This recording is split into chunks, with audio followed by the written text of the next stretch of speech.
কুরআনুল কারীমের আমি 10টি অনন্য বৈশিষ্ট্য নিয়ে আমি আপনাদের সামনে কথা বলবো। আল্লাহ রাব্বুল আলামিন এর ভেতর থেকে কি মেসেজ আমাদের জন্য রেখেছেন এটা শিক্ষা নিয়ে আমরা বাড়ি যাব এবং সেই অনুযায়ী আমল করব। বাস্তব চারিত্রিক সামঞ্জস্যতার সাথে বিরাজমান রেখে যেন কবরে যেতে পারি, আল্লাহ যেন আমাদেরকে তৌফিক দান করে। বলুন আমিন। আরো একটু জোরে বলুন আমিন। কুরআনে কারীমের 1 নম্বর অনন্য বৈশিষ্ট্য কয়টি বলবো বলেছি? সবাই বলেন আল্লাহু আকবার বলেন। আল্লাহ দয়াময় বলেন, মান আমানা বিল্লাহ,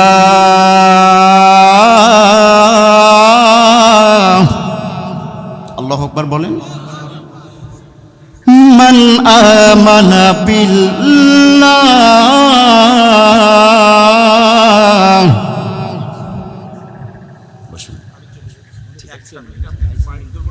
জি জি জি জি জি অবশ্যই, ঠিক আছে ঠিক আছে, জি জি অবশ্যই, ঠিক আছে ঠিক আছে, বলুন না কথা বলেন।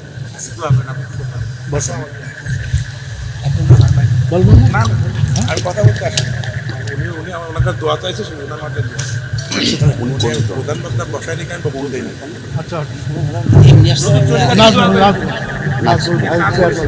আচ্ছা, আমাদের বর্তমান ভাইস চেয়ারম্যান নাজমুল ভাই উনি বললেন যে হ্যাঁ নির্বাচনে আবার দাঁড়িয়েছেন, উনি দোয়া চাওয়ার জন্য এসেছেন।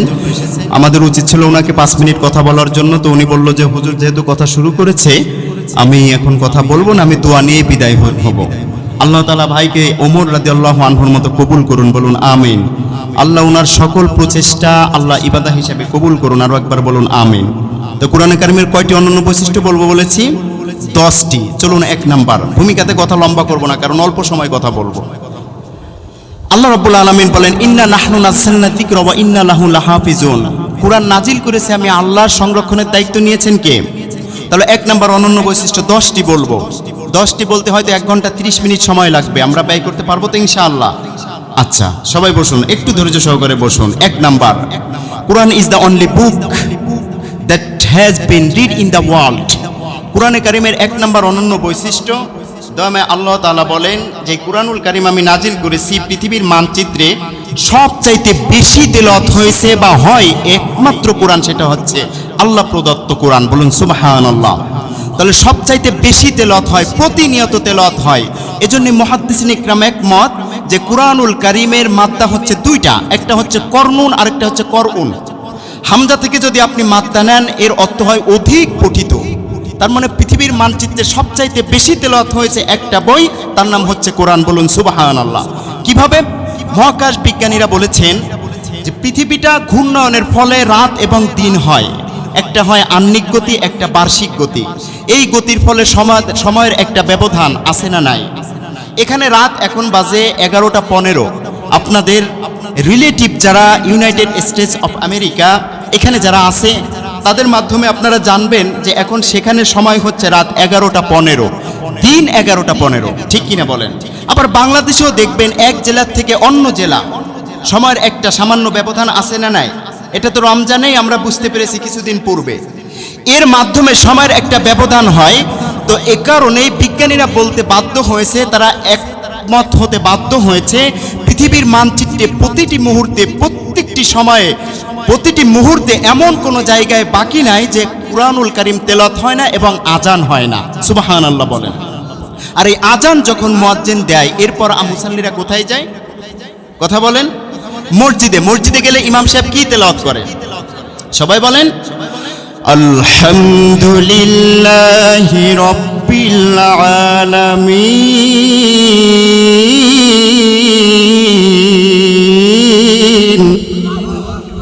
ভাইরা আমার, প্রতিনিয়ত তেলাওয়াত হয়। আর কোনো কিতাব পৃথিবীর মানচিত্রে নাই, একটা মাত্র কিতাব, সেটা হচ্ছে আল্লাহ প্রেরিত কোরআন। আর এই কিতাবের সাথে যারা প্রতিনিয়ত তেলাওয়াতের সাথে সামঞ্জস্যতা রাখবে, নামাজের সাথে সম্পর্ক রাখবে, আমার আল্লাহ বলে প্রতিনিয়ত বান্দাকে যত যাই কিছু দেওয়া হোক আমার নিয়ামত রাজি, সব কিছুই আমি আল্লাহ ওই বান্দাকে দান করে দিই। ইমাম সাহেব তেলাওয়াত করে আলহামদুলিল্লাহি রাব্বিল আলামিন। আমরা প্রতিনিয়ত তেলাওয়াত করা কোরআনের সাথে যখন সুর মিলিয়ে দেয়, ফেরেশতারা সূরা ফাতিহা শেষ হওয়ার সঙ্গে সঙ্গে বলে আমিন। বান্দার আমিন আর ফেরেশতার আমিন যখন মিলে যায়, আমার আল্লাহ রাব্বুল আলামিন বলেন ওর জীবনের পেছনের সব গুনাহ আমি আল্লাহ মাফ করে দিই। প্রতিনিয়ত তেলাওয়াত হয় একটাই কিতাব, তা হচ্ছে কোরআন। পৃথিবীর মানচিত্রে ছাপাখানায় কোরআনের চাইতেও বেশি ছাপা হয়েছে এরকম আর কোনো কিতাব, কথা বলেন, কোরআনের চাইতেও বেশি বিতরণ হয়েছে এরকম আর কোনো কিতাব, কোরআনের চাইতেও বেশি মুখস্থ করা হয়েছে আর কোনো কিতাব, আবার কোরআনের চাইতেও বেশি সমালোচনা হয়েছে এরকম আর কোনো কিতাব পৃথিবীর মানচিত্র নাই, ঠিক কিনা বলেন? আবার কোরআন একমাত্র কিতাব যার জন্য যুবকেরা সেই কোরআনের রাজ কায়েমের জন্য বুকের তাজা রক্ত দিয়েছে, অন্য কোনো কিতাবের জন্য নয়। একমাত্র কিতাব যেটা সেটা হচ্ছে কোরআনুল কারীম, ঠিক কিনা বলেন? সে আল্লাহ ডাক দিয়ে বলে দুনিয়ার মানুষ ও মুমিন, কোরআনের কাছে যদি তুমি আত্মসমর্পণ করে দাও, আমি আল্লাহ রাব্বুল আলামিন প্রতিনিয়ত মানচিত্রে যেইটা তেলাওয়াত হয় এর সাথে সামঞ্জস্যতা তুমি রাখবে, তোমার প্রতিনিয়ত যেই জিনিসটা প্রয়োজন আমি সব কিছুই রহিম নামের ওসিলায় দান করে দিব। আর একটু জোরে বলেন সুবহানাল্লাহ। প্রতিনিয়ত তেলাওয়াত হয় কোরআন, তাহলে আমাদের প্রতিনিয়ত কোন জিনিসটা দরকার হয়? কি বলুন তো? কোরআন না, কোরআন প্রতিনিয়ত তেলাওয়াত হয়, এর সাথে আপনি আমি সামঞ্জস্যতা রাখতে পারলে, এর সাথে মিল রাখতে পারলে আল্লাহ বলে প্রতিনিয়ত তোমার যা কিছু প্রয়োজন আমি আল্লাহ সব কিছু রহমতের ভান্ডার থেকে তোমাকে দান করে দিব। প্রতিনিয়ত যেটা বান্দার জন্য দরকার হয় আর কিছুই নয়, বুঝে থাকলে বলুন, প্রতিনিয়ত আল্লাহর দেওয়া বান্দার উপর যেটা প্রয়োজন সেটা আর কিছুই নয়, সেটা হচ্ছে মহান আল্লাহর সন্তুষ্টি বান্দার জন্য সব সময় প্রয়োজন, ঠিক কিনা বলে? জোরে বলতে হবে, ঠিক কিনা? তার মানে আল্লাহ জান্নাতীদেরকে জান্নাতে দিয়ে দিবে, জাহান্নামীদেরকে জাহান্নামে দিয়ে দিবে। এমন সময় আল্লাহ জান্নাতীদেরকে বলবে তোমরা যে আল্লাহর জন্য কোরআনের মাহফিল করেছো, নামাজ পড়েছো, রোজা রেখেছো, তোমাদের সব নিয়ামত কি বুঝে পেয়েছো? বান্দা বলবে অবশ্যই পেয়েছি। এবার বলবে আমাকে দেখেছো? বলে না। যদি আমাকে না দেখো তাহলে তো জান্নাতের অর্ধেক শান্তিও এখন উপভোগ করো নাই। এবার আল্লাহ বলবে রিদওয়ান ইরফান হিজাব, পর্দা উঠাও। পর্দা উঠে যাবে, বান্দারা যখন আল্লাহর ওই নূরময় চেহারা দেখবে, আল্লাহ রাব্বুল আলামিন নিজেই আনার রহমান বলে ওই সূরাটা রহমান তেলাওয়াত করে বান্দাকে শুনিয়ে দিবে। এবার আল্লাহ বলছে এর চাইতে আরো বড় নিয়ামত কি তোমরা পেতে চাও? বান্দা বলবে এর চাইতে আর বড় কি হতে পারে? তখন আল্লাহ বলবে ওয়ারিদওয়ানুম মিনাল্লাহ।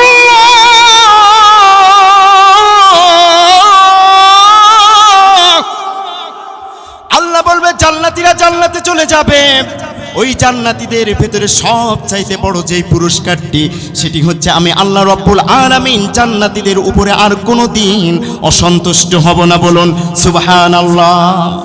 জান্নাতীদের উপর আমি আল্লাহ আর কোনোদিন তোমাদের উপর অসন্তুষ্ট হব না, যেটাই যখন মন চাইবে সেটাই উপভোগ করবে, আমি আল্লাহ শুধু খুশি হতে থাকবো, সন্তুষ্ট হতে থাকবো। এবার আসুন, সবচাইতে বড় যেটা বান্দার জন্য রিজিক দরকার, সর্বোত্তম স্তর রিজিকের, সেটা হচ্ছে মহান আল্লাহর সন্তুষ্টি।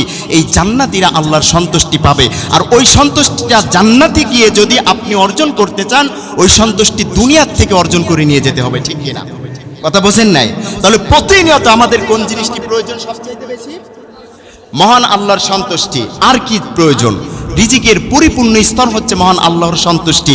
রিজিকের দ্বিতীয় স্তর হচ্ছে পরিপূর্ণ স্তর, সর্বোত্তম স্তর হচ্ছে সেটি হচ্ছে পরিশুদ্ধ সন্তান এবং নেককার স্ত্রী। সুবহানাল্লাহ বলেন। এমন আল্লাহ কোরআনে বলেন আল মাল ওয়াল বানুনা জিনাতুল হায়াতিদ দুনিয়া। সন্তান এবং স্ত্রী, নেক সন্তান এবং নেককার স্ত্রী পার্থিব জীবনের শোভা। সুবহানাল্লাহ বলেন। নেককার স্ত্রী আর পরিশুদ্ধ নেক সন্তান আমার আল্লাহ বলে সর্বোত্তম রিজিক। সুবহানাল্লাহ বলেন। আর সর্বোত্তম রিজিক কেন প্রয়োজন? প্রতিনিয়ত আপনার নেককার সন্তানের ভালোবাসা আর নেককার স্ত্রীর ভালোবাসা প্রয়োজন। এবং কিয়ামত দিবসে আমার নবী কেন বলেছেন রিজকের পরিপূর্ণ স্তর নেককার স্ত্রী? কারণ আদ-দুনিয়া কুল্লুহা মাতা ওয়া খায়রু মাতাউদ দুনিয়া আল মারআতুস সালিহা। দুনিয়াতে যা কিছুই দেখো সম্পদ, আর এর ভিতরে সবচাইতে দামি সম্পদ হচ্ছে নেককার স্ত্রী। বলুন সুবহানাল্লাহ। আল্লাহর নবী বলে সবচাইতে দামি সম্পদ হচ্ছে নেককার স্ত্রী, কিন্তু বিজ্ঞানীরা বলে না। এক নম্বর দামি সম্পদ হচ্ছে অ্যান্টিম্যাটার, যার 1 গ্রামের দাম হচ্ছে $100 ট্রিলিয়ন। দ্বিতীয় নাম্বার যেটা সেটা হচ্ছে ক্যালিফোর্নিয়াম, 1 গ্রামের দাম $27 ট্রিলিয়ন। তৃতীয় নাম্বার হচ্ছে পাইনাইট, 1 গ্রামের দাম $3 ট্রিলিয়ন, এরপর হীরকখণ্ড, এরকম করে স্তরে স্তরে। কিন্তু আল্লাহর নবী বলেন না, সবচাইতে দামি নিয়ামত হচ্ছে নেককার স্ত্রী। সুবহানাল্লাহ বলেন। ভাইরা আমার, আপনারা বলবেন নেককার স্ত্রী কেমন?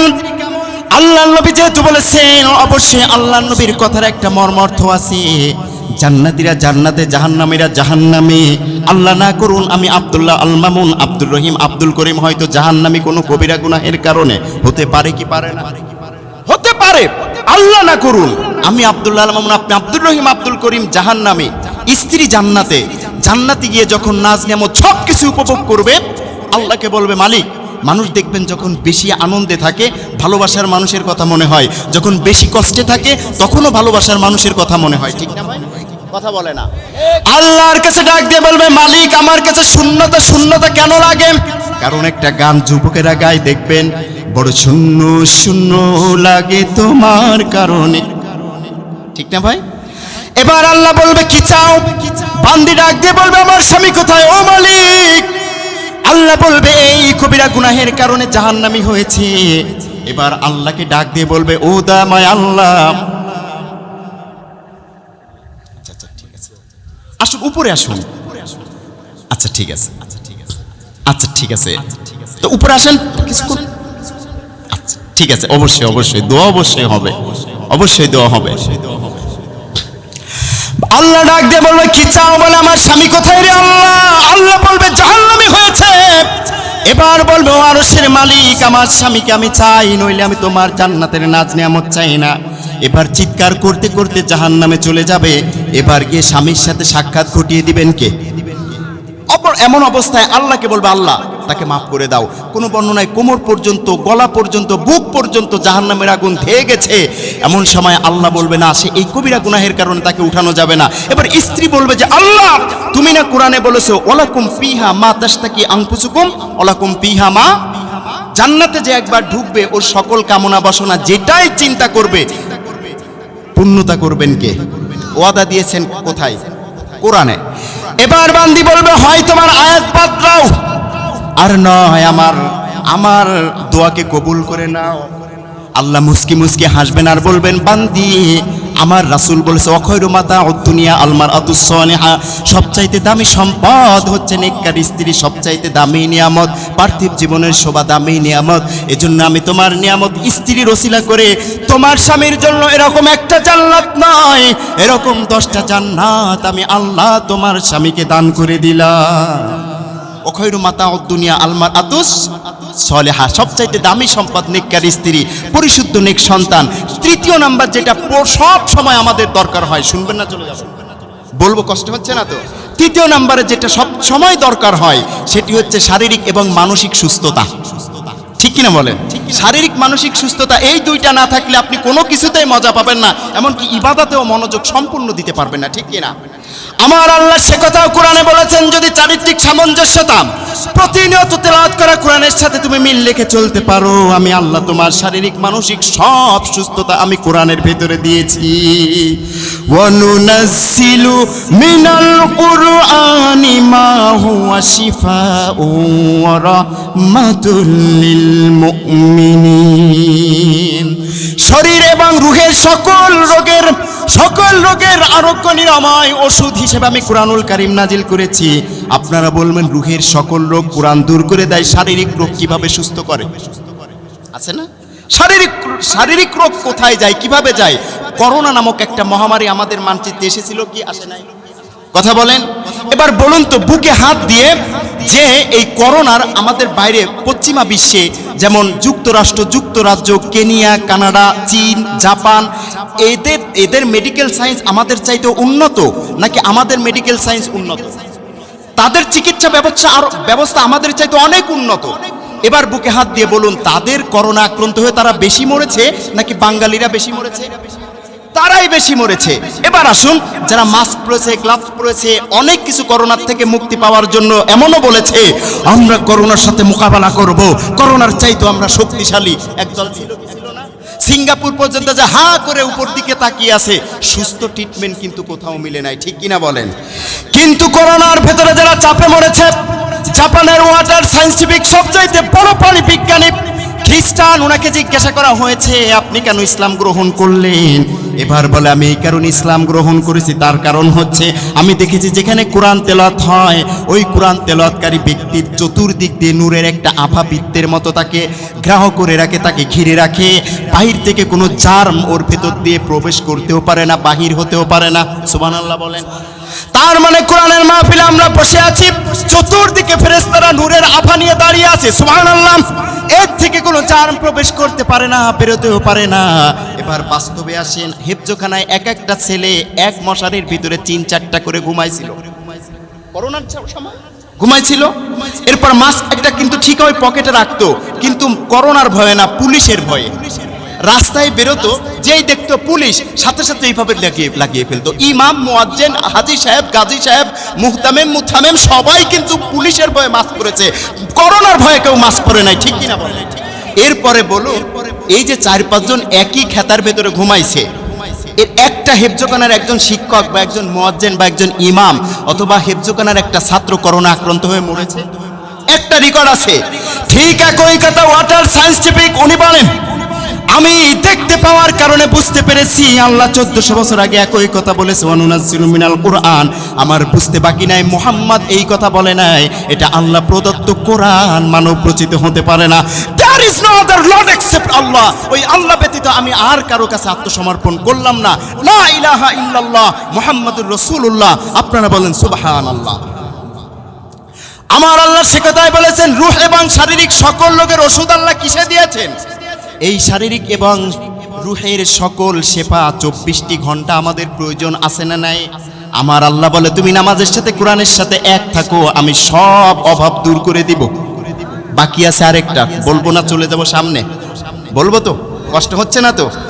আমার আল্লাহর নবী তাই বলেন, রিজিকের সর্বনিম্ন স্তর সেটা হচ্ছে টাকা পয়সা, ধন দৌলত, যেটা দ্বারা আমরা রিজিক বুঝি। ঠিক না? টাকা পয়সা, ধন দৌলত, এটা যদি আপনার ঠিকঠাক মতো না থাকে, কারণ পুরুষের স্মার্টনেস এটা পরিমাপ হয় টাকা দিয়ে। ঠিক না?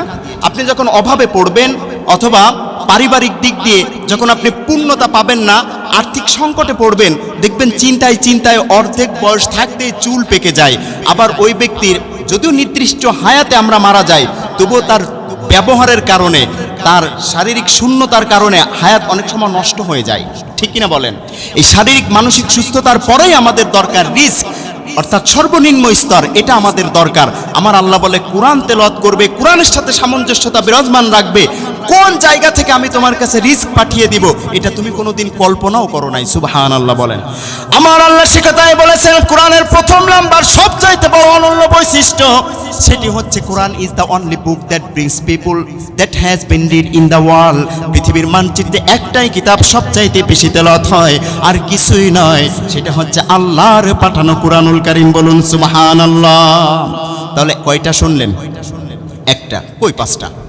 একটা শুনেছেন। অনন্য বৈশিষ্ট্য, প্রতিনিয়ত তেলাওয়াত হয়। চলুন দ্বিতীয় number, Quran is the only book that about which there is no doubt and no scientific, no mathematic error। আল্লাহ বলেন কোরআন এমন একটা কিতাব আমি তোমাদেরকে দিয়েছি, এর ভেতরে কোনো বৈজ্ঞানিক অসঙ্গতি, কোনো ভুল নাই, বরং কেউ এর ভুল ধরতে আসলে সে তার জীবনের ভুল খুঁজে পায়। জোরে বলুন ঠিক কিনা? নিজের জীবনের ভুল খুঁজে পায়। যেমন পশ্চিমা বিশ্বের অনেক বিজ্ঞানী আছে, যেমন ফেরাউনের লাশ নিয়ে যিনি গবেষণা করেছেন মরিস বুকাইলি, উনি যখন সৌদি আরবের রিয়াদের কনফারেন্স, সেখানে গিয়ে আয়াত তেলাওয়াত শুনেছেন, ফেরাউনের ব্যাপারে আল্লাহ কোরআনে বলেছে তোকে আজকের জন্য মারবো, কিন্তু কিয়ামত পর্যন্ত তোকে বাঁচিয়ে রাখবো, শরীরটা যেন নাফরমানেরা তোকে দেখে শিক্ষা নিতে পারে, ইমানদারেরা তোকে দেখে ইমানকে অটল রাখতে পারে। ফেরাউন কি পচে? মরেছে কিন্তু নষ্ট হয় নাই। উনি চিন্তিত হয়ে মরিস বুকাইলি বলতে বাধ্য হয়েছে যে আল্লাহর প্রেরিত কোরআন ছাড়া 3000 বছর পূর্বে যেই ফেরাউন মরেছে তার কথা কোরআনে আসতে পারে না। ঠিক কিনা বলেন? কোরআনের ভেতরে বৈজ্ঞানিক কোনো ভুল নাই, কোনো প্রকারের কোনো ভুল নাই, জ্যামিতিক কোনো ভুল নাই। যদি একবার কেউ এর ভুল ধরতে এসেছে, তাকে এমন ভূতে পেয়েছে, ওই ভূত তাকে জান্নাতের সার্টিফিকেট দিয়েছে। ঠিক কিনা বলেন? তার মানে কোরআনের সবচাইতে বর্তমানে মেডিকেল সায়েন্সের বড় সূত্র কোনটা? আইনস্টাইনের দেওয়া? নো, আইনস্টাইন না, স্টিফেন হকিং। মূলধারার বিজ্ঞানে যেটা পড়ানো হয়, দেখুন কোরআন কতটা বৈজ্ঞানিক এবং কতটা নির্ভুল।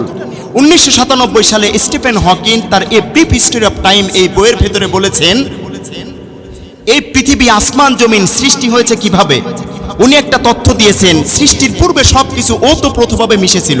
একটা পুঞ্জীবিত দ্য মহা সিঙ্গুলারিটি, যাকে বিজ্ঞান নাম দিয়েছে, এই অবস্থায় ছিল। এরপরে কিভাবে মিল্কি ওয়ে, গ্যালাক্সি, জুপিটার, বৃহস্পতি, পৃথিবী, সব গ্রহ উপগ্রহ সৃষ্টি হয়েছে, এই ব্যাপারে উনি একটা তথ্য দিয়েছেন।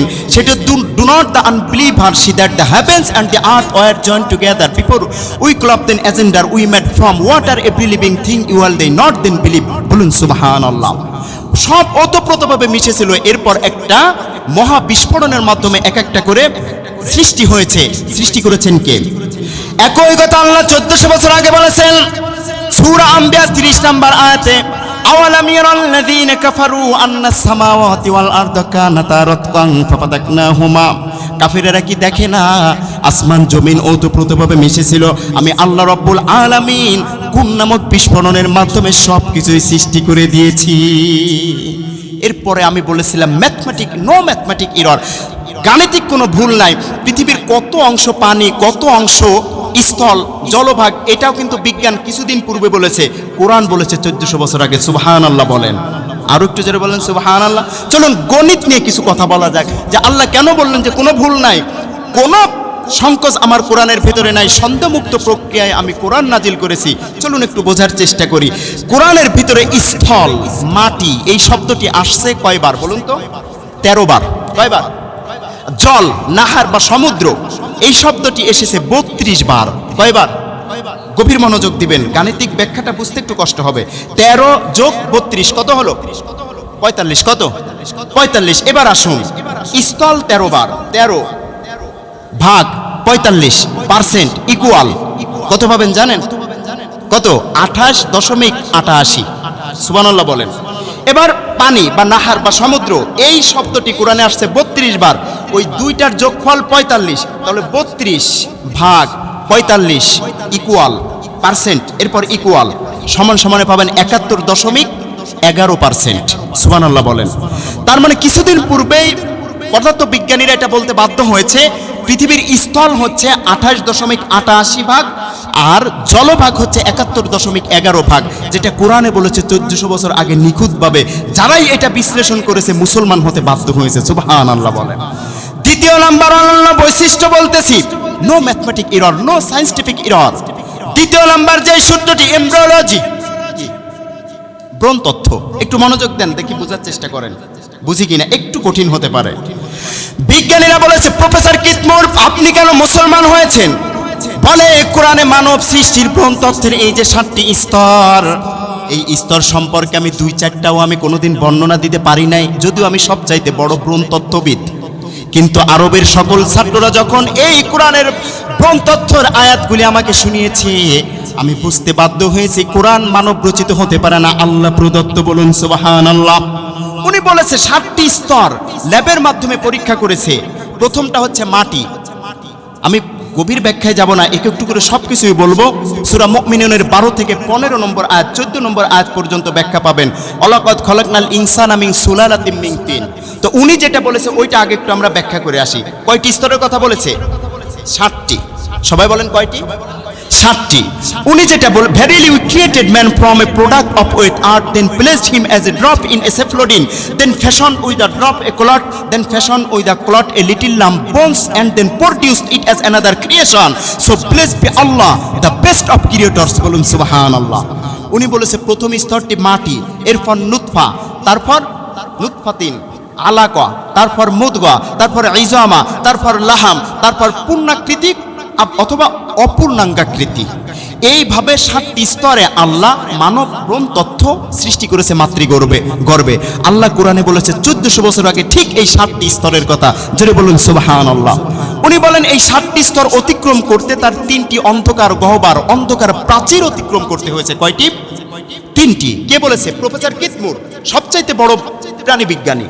উনি বলেছেন 3টি স্তর, অন্ধকার গহ্বর, অন্ধকার প্রাচীর, ইন্টেরিয়র অ্যাবডোমিনাল ওয়াল, ইউটেরাইন ওয়াল, অ্যামনিওকরিনিক মেমব্রেন, তলপেট সম্মুখ প্রাচীর, জরায়ুর প্রাচীর, ব্রণের পর্দা। আমার আল্লাহ 1400 বছর আগে বলেছে ফি যুলুমাতিন সালাস, 3টি অন্ধকার গহ্বরে আমি তোমাকে 7টি স্তর অতিক্রম করিয়েছি। আর একটু জোরে বলেন। কিতমুর আগে বলেছেন, আল্লাহ আগে বলেছে। এরপর মানুষ অবাক হয়ে চিন্তা করে, হায় রে ও মালিক, সন্তান প্রসবের যেই রাস্তা, এতটুকু জায়গা থেকে এত বড় একটা সন্তান কিভাবে দুনিয়াতে আসে, আবার মা কিভাবে সুস্থতায় জীবনযাপন করে। চিন্তাটা 2-4 বার আমাদের জীবনীতে আসছে কি আসে নাই? তাফসীর বুঝাচ্ছে, আমার মা বোনেরা মনে করবেন যে হুজুর আপনি কি বিষয় নিয়ে কথা বলেন, এটা তো আপনার সম্মান, ঠিক কিনা বলেন?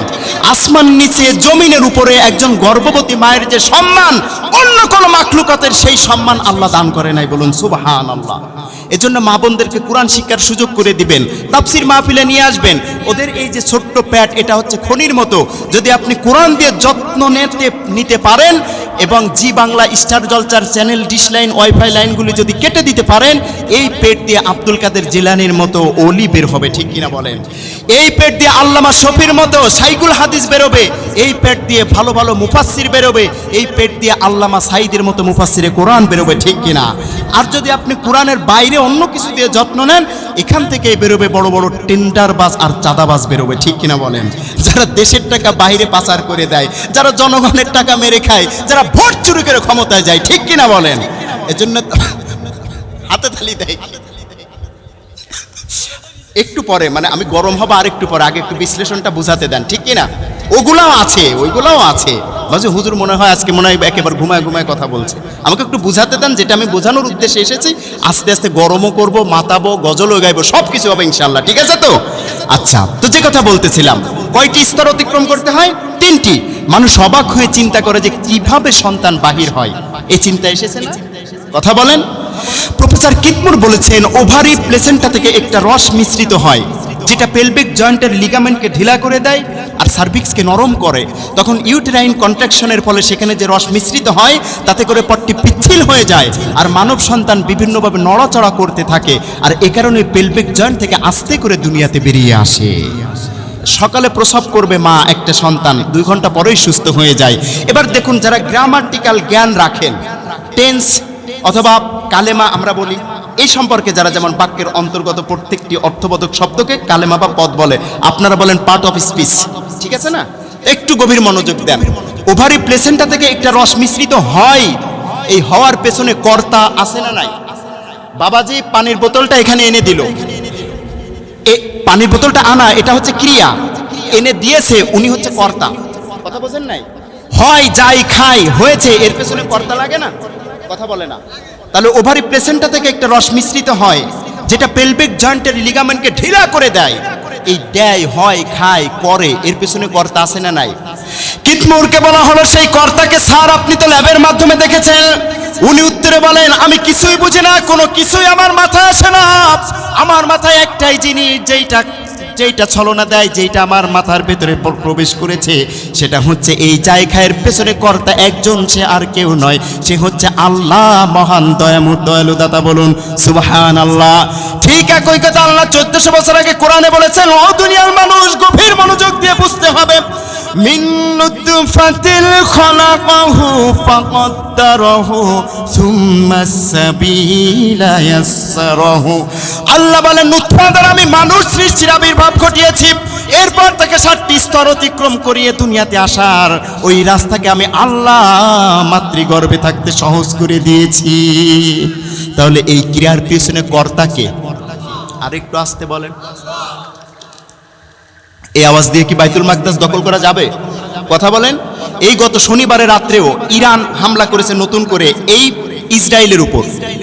ওরা তো চিন্তা করছে যে কি করবে, আমাদেরকে এই পাশে যুদ্ধে মাতিয়ে রেখে কখনো জয় কখনো পরাজয়, এইদিকে মুসলমান দৌড়াইতেছে, ওদিকে তারা ষড়যন্ত্র আরেকটা শুরু করেছে। তার মানে শয়তান জান্নাতে গিয়েও শয়তানি করবে, জাহান্নামে গিয়েও করবে। ঠিক কি করেছে? এপাশে ফিলিস্তিনির মুসলমানদেরকে আক্রমণ করে তারা আবার রেড হপার, তাদের ধর্মগ্রন্থে আসেছে লাল গরু, এটাকে পাহাড়ের চূড়ায় নিয়ে যখন জবাহ করবে, সে গরু জন্ম নিয়েছে।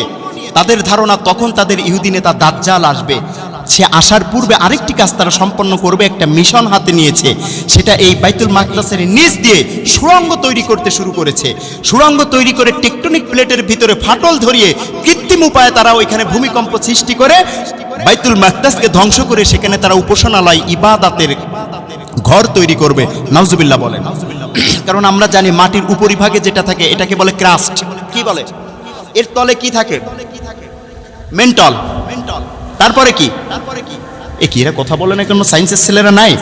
আউটার কোর, তারপর কি ইনার কোর, উপরে টেকটনিক প্লেট, বিভিন্ন টেকটনিক প্লেটে বিভক্ত এই ক্রাস্ট কৃত্রিম উপায়ে ভূমিকম্প সৃষ্টি করে। কারণ সরাসরি যদি বাইতুল মাকদাস ধ্বংস করতে যায়, মুসলমান গাঁজা খাইতে পারে, মদ খাইতে পারে, কিন্তু আমার চোখের সামনে একটা মসজিদ ধ্বংস হবে, সেটা বাইতুল মাকদাস নয়, সেটা যদি সাতক্ষীরা কেন্দ্রীয় মসজিদে হয়, এই যুবকেরা বুকের তাজা রক্ত দিয়ে তাদের সাথে জিহাদ করবে, তবুও মসজিদ মাদ্রাসার বিপক্ষে কাজ করে, এটা মুসলমান বরদাস্ত করতে পারে না, ঠিক কিনা বলেন?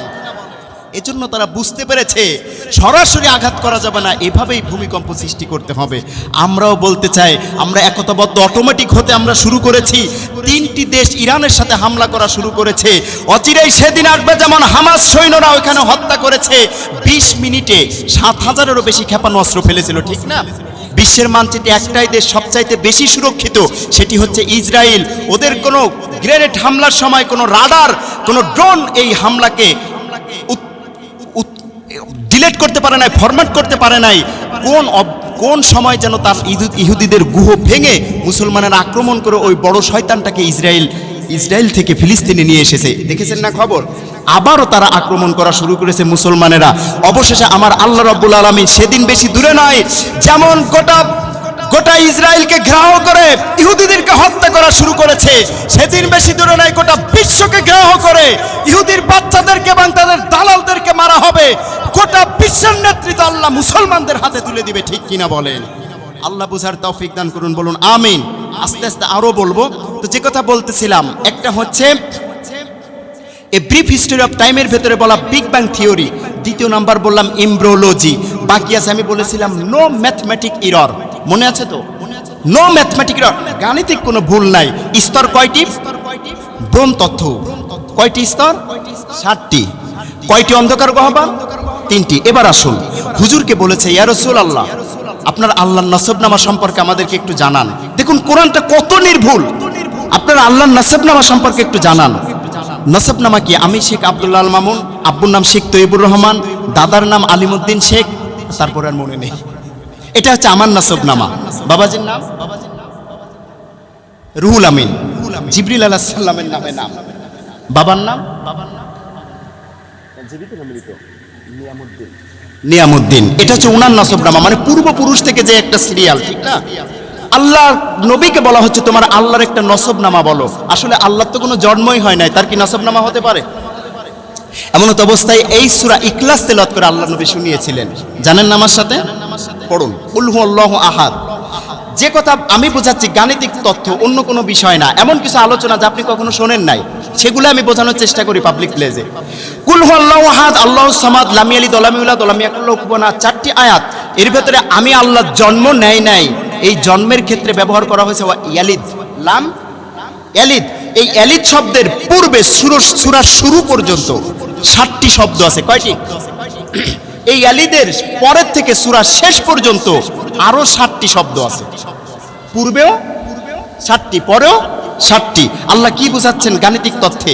আল্লাহ বুঝাচ্ছেন আমি আল্লাহ জন্ম নেয়নি, কারণ নিতে গেলে আমার 7টি স্তর অতিক্রম করতে হতো। এরপরে আমি জন্ম দেয়নি, দিতে গেলেও আমার একটা বাচ্চা পেটে নিয়ে 7টি স্তর অতিক্রম করতে হতো। তাহলে ইয়ালিদের লামের নিচে জের দিয়ে আল্লাহ বুঝিয়েছে এই শব্দের সাথে অন্য শব্দের সাথে ইউনিক আলাদা করে রেখেছে। তার মানে আমি আল্লাহ জন্ম নেই নাই, জন্ম দেয় নাই, আমার ইয়ালিদের সাথে কারো কোনো সম্পর্ক, 7টি স্তরের কোনো সম্পর্ক, জন্ম দেয় নাই, ওই 7টি স্তরের কোনো সম্পর্ক নাই। এবার ইয়ালিদের লামে একটা জের আছে। এই সূরা আর কোথাও জের আছে নাকি? মাওলানারা কই? নাই। লাম ইয়ালিদ। আলহামদুলিল্লাহ, আলেমরা পাশে থাকলে আমাদের কথা বলতে একটু ভালো লাগে। যাই হোক, আল্লাহ বাবাজিকে আবু বকরের কাতারে কবুল করুন, বলুন আমিন। বাবাজিকে আল্লাহ আবু বকরের কাতারে কবুল করুন, আরো একবার বলুন আমিন। আমাদের সবাইকে কবুল করুন, আলহামদুলিল্লাহ। এই নামার পরে কথা হবে ইনশাআল্লাহ। তো যে কথা বলতেছিলাম, ইয়ালিদের লামের নিচে জের আছে, অন্য কোথাও জের নাই। তার মানে ইয়ালিদের লামটা সম্পূর্ণ ওই সূরার ভিতরে আলাদা লাম, অন্য কোথাও জের নাই। এই লামের পূর্বে সূরার শুরু পর্যন্ত 23টি অক্ষর আছে। কয়টি? আবার লামের পরে শেষ পর্যন্ত 23টি অক্ষর আছে। সুবহানাল্লাহ বলেন। মেডিকেল সায়েন্স বলছে একটা সুস্থ মানব সন্তান যখন জন্ম নেয়, ওর 23টি মতো ক্রোমোজোম নিয়ে জন্মায়, হাড়ের জোড়া, ঠিক আছে না? আল্লাহ রাব্বুল আলামিন বুঝাচ্ছেন পূর্বে 46টি মতক্রোমোজোম, 23টি আছে পিতার স্পার্ম থেকে, বাকি 23টি আসে মায়ের ডিম্বাণু থেকে। আমি আল্লাহ কাউকে জন্ম দেয় নাই, জন্ম নেয় নাই, তার মানে ওই 23 সংখ্যার সাথেও আমি আল্লাহর কোনো সম্পর্ক। এবার আরেকটু মনোযোগ বাড়িয়ে দেন। নো ম্যাথমেটিক এরর, মনে আছে তো? আল্লাহ নবী কোরআন নাজিল করেছিলেন মৌখিকভাবে নাকি লিখিতভাবে? বুঝে বলবেন। মৌখিকভাবে। কিভাবে? মৌখিকভাবে, মুখস্থ বলে দিয়েছেন, ঠিক আছে না? এবার আপনি মুখস্থ আপনার বাবার নাম আর আপনার পরিচয়টা 4 লাইনে বলবেন। আপনার জন্মের ওই শব্দের পূর্বেও 7টি শব্দ, সামনেও 7টি শব্দ, পূর্বের 23টি অক্ষর, সামনেও 23টি অক্ষর মুখে বললে কোনোদিন সম্ভব? 100 বার বললেও কি সম্ভব? লিখলে সম্ভব, বললে কখনো? কিন্তু আল্লাহ নবী বলেছেন কয়বার? আমার আল্লাহ সে কথাই বলেছেন, বিজ্ঞানীদের চিপ সহ 14 জন মুসলমান হয়েছে। এই মুসলমান ওআইসির রিপোর্ট অনুযায়ী প্রমাণিত, যুক্তরাজ্য পশ্চিমা বিশ্বে 2050 কিংবা 70 সালের ব্যবধানে মুসলমানের সংখ্যা হয়ে যাবে সবচাইতে বেশি। বলুন সুবহানাল্লাহ। তার মানে এই বিজ্ঞানীরা প্রত্যেকটি ইসলাম ধর্ম গ্রহণ করেছে। কিভাবে ইসলাম গ্রহণ করেছে এই গাণিতিক তথ্যগুলি বিশ্লেষণ করে, কারণ মুখ দিয়ে বললে কোনোদিন এইভাবে বলা সম্ভব নয়। তারা এইভাবে কোরআন থেকে ফলাফল ভোগ করছে। আমরা মুসলমান কোরআন পেয়েও কিন্তু অতটুকু ফলাফল পাইতেছি না, ঠিক কিনা বলেন? আমাদের প্রশ্নের ধরন হচ্ছে তারাবি 20 রাকাত নাকি 8 রাকাত? মাঝে 2 ধামড়া দুমড়ো বহাস করেছে। এভাবে আমি ছোট মানুষ বলা ঠিক না, কিন্তু কষ্টে বলে ফেলেছি। আপনারা কষ্ট পান নাই তো? ও মুসলমান, ওই যে ফিলিস্তিনের মুসলমানেরা বলতেছে, হায় রে ও হুজুর, ফতোয়া জিজ্ঞাসা করছে যদি পারমাণবিক বোমা আমাদের উপর নিক্ষেপ করে, এই নিক্ষিপ্ত অবস্থায় কি রোজা হবে কি হবে না? এটা হচ্ছে তাদের প্রশ্ন। আবার সোমালিয়ার থেকে প্রশ্ন আছে, হায় রে কেমিক্যাল অস্ত্রের প্রভাবে যদি গালের ভেতরে ইট খোয়া বালির টুকরা চলে যায় তাহলে কি রোজা ভেঙে যাবে? আবার ওই ফিলিস্তিন থেকে আওয়াজ আসে, কাশ্মীর থেকে আওয়াজ আসে, হুজুর সেহরি এবং ইফতারিতে যদি খাবার না পায় তাহলে কি রোজা রাখা জায়েজ হবে? আর আমাদের প্রশ্ন হচ্ছে তারাবি 8 রাকাত না 20 রাকাত? ঠিক কিনা বলেন? এইটা করে করে যারা, তাদের থেকে এই মুহূর্তে আমাদের বহাসটা হওয়া উচিত ছিল, ফিলিস্তিনের পক্ষ নিতে হবে কেন আর নিতে হবে না কেন? মানুষ শিক্ষা পেত, ঠিক কিনা? এখন বহাস করার সময় নাই। নবী নূরের তৈরি না মাটির তৈরি ওইটা দেখার সময় নাই। গায়েব জানতেন কি জানতেন না ওইটা জানার সময় নাই। হুজুরের পিতামাতা জান্নাতি নাকি জাহান্নামী ওইটা দেখার সময় নাই। এখন সময় হয়েছে, ইন্নাল্লাহা ইউহিব্বুল্লাযীনা ইউকাতিলুনা ফী সাবিলিল্লাহ, মাত্র মুসলমানের পক্ষে শিশাডালা প্রাচীরের মতো এক কাতারে হয়ে লড়াই করা, ঠিক কিনা বলেন? কিন্তু সেইটার বিরুদ্ধে কোনো ফতোয়া নাই, সেইটার পক্ষে কোনো ফতোয়া নাই। এরা শুধু পেট পূজা করতে গিয়ে এমন একটা দলে ঢোকে, ওইটার সাথে পেট ঠেকিয়ে দেয়, অন্য সব দলকে কাফের মনে করতে থাকে, ঠিক কিনা? ওরা যখন মারতেছে, কে কওমি, কে আলিয়া, গোল টুপি, 5 কলিয়া 8 কলিয়া 8 রশি, এটা দেখে মারছে নাকি মুসলমান হলেই মারছে? তো এইটাই তো সবচাইতে বড় শিক্ষা আপনার জন্য। ওরা মারার সময় যেহেতু কিছু দেখে মারছে না, আমাদেরও জিহাদ করার জন্য একতাবদ্ধ হতে হবে। এখানে ওইগুলা দেখার সম্ভব সময় নাই। কিন্তু এরা তো বোঝে না, ফরমালিন হুজুররা এখনো বুঝলো না। এইভাবে হুজুর যখন হুজুরের গোস্ত খায়, বাতিল শক্তি তাগুত তখন এসি রুমের ভেতরে সূত্রা মিলায়, a + b হোল স্কয়ার সমান a² + 2b + b স্কয়ার। এই সেশনে ধরলাম 50টা, আগামী সেশনে ধরবো 500টা, তারপরে সেশনে ধরবো 1000, এরপর জেলা ভিত্তিক, তারপর থানা ভিত্তিক নাম আসবে, তারপর ইউনিয়নের ভিত্তিক নাম আসবে, তারপর গ্রাম ভিত্তিক নাম আসবে। ধর্ম কেউ কথা বলবে না, ঠিক কিনা? আরে মুসাল্লি হুজুর, আপনি কান খুলে শুনে রাখুন, খানকা নিয়ে পড়ে আছেন, বড় হুজুরকে ফাঁসি দিয়েছে, আপনি কথা বলেন নাই। যাবজ্জীবন কারারুদ্ধ করেছে, কথা বলেন নাই। পুকুরের বড় মাছটা জাল টেনে মারে, এরপর বাকি চুনাপুটি যারা আপনার মতো হুজুর, ওইটা মারার জন্য জাল নষ্ট করে না, বিষ দিয়ে এমন প্রয়োগ করে ওই মাছ একবার পানির তলে চলে যায়, একবার উপরে আসে, এরপর অবশেষে বলে আর কোনো কেরামতি থাকলো না, দ্রুত আমার ধরে নিয়ে খা, ঠিক কিনা? তোমাকে মারকে ফাঁসি লাগবে না, মামলা লাগবে না, অটোমেটিক ধরে বিষ দিয়ে মারবে, ঠিক কিনা বলেন? ফরমালিন হুজুররা এখনো বুঝলো না।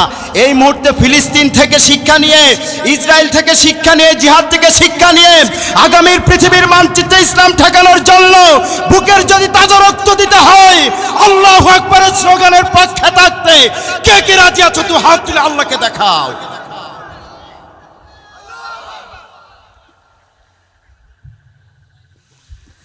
তাহলে 2টি বলেছি, এমব্রিওলজি, আরেকটা কি বিগ ব্যাং থিওরি, মনে আছে তো? আরেকটি বলে আমি সামনে চলে যাব। কষ্ট হচ্ছে না তো বাবাজিরা? কষ্ট হচ্ছে? অনেকে বলবে হুজুর বয়ান করেন জাহান্নামের কান দায়া দেন, কি ওয়াজ করা শুরু করেছে, দুটো পটপট পটপট করছে, আছে না? না, কিন্তু এমন কিছু কথা শুনবেন যুবকদের মাইন্ডটা যেন ওয়াশ হয়ে যায় যে কোরআনে এভাবে ক্লাসের ভেতরে গাণিতিক তথ্য আসলো কিভাবে, 7টি স্তর আসলো কিভাবে। কারণ সায়েন্সের ছাত্রকে তো আপনি জাহান্নামের আগুনের ভয় দিয়ে আপনি ফিরাতে পারবেন না। এইগুলা দেখে নিজের থেকে যখন ফিরবে, যুব সমাজ যখন সামনে চলে আসবে, এরা যদি একবার রাজপথে নেমে তাকবীর দেয়, মুরব্বির ওযু থাকুক না থাকুক, দ্রুত সামনের কাতারে গিয়ে আল্লাহু আকবার বলতে বাধ্য হবে, ঠিক না? কিন্তু যুবক ভালো, সব ভালো, যত গঠনমূলক কাজ, ভালো কাজ, নেক কাজ, সৎ কাজ, এগুলি করেছে কিন্তু যুগে যুগে এই যুবকেরা, ঠিক না?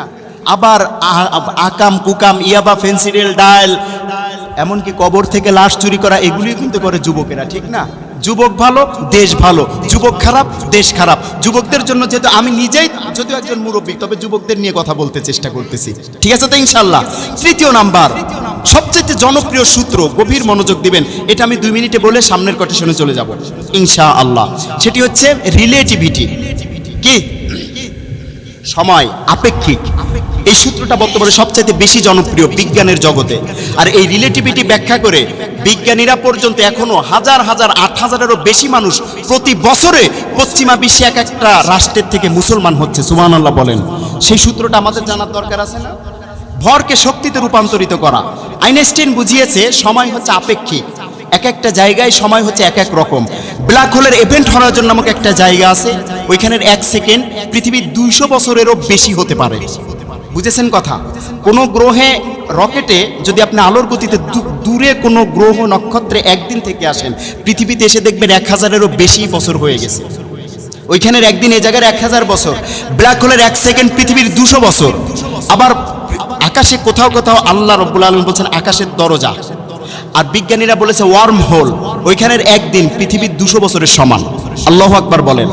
আইনস্টাইন বুঝিয়েছে ই সমান সমান mc স্কয়ার, এই সূত্র, অর্থাৎ energy is equal to mass multiplied by the speed of light square.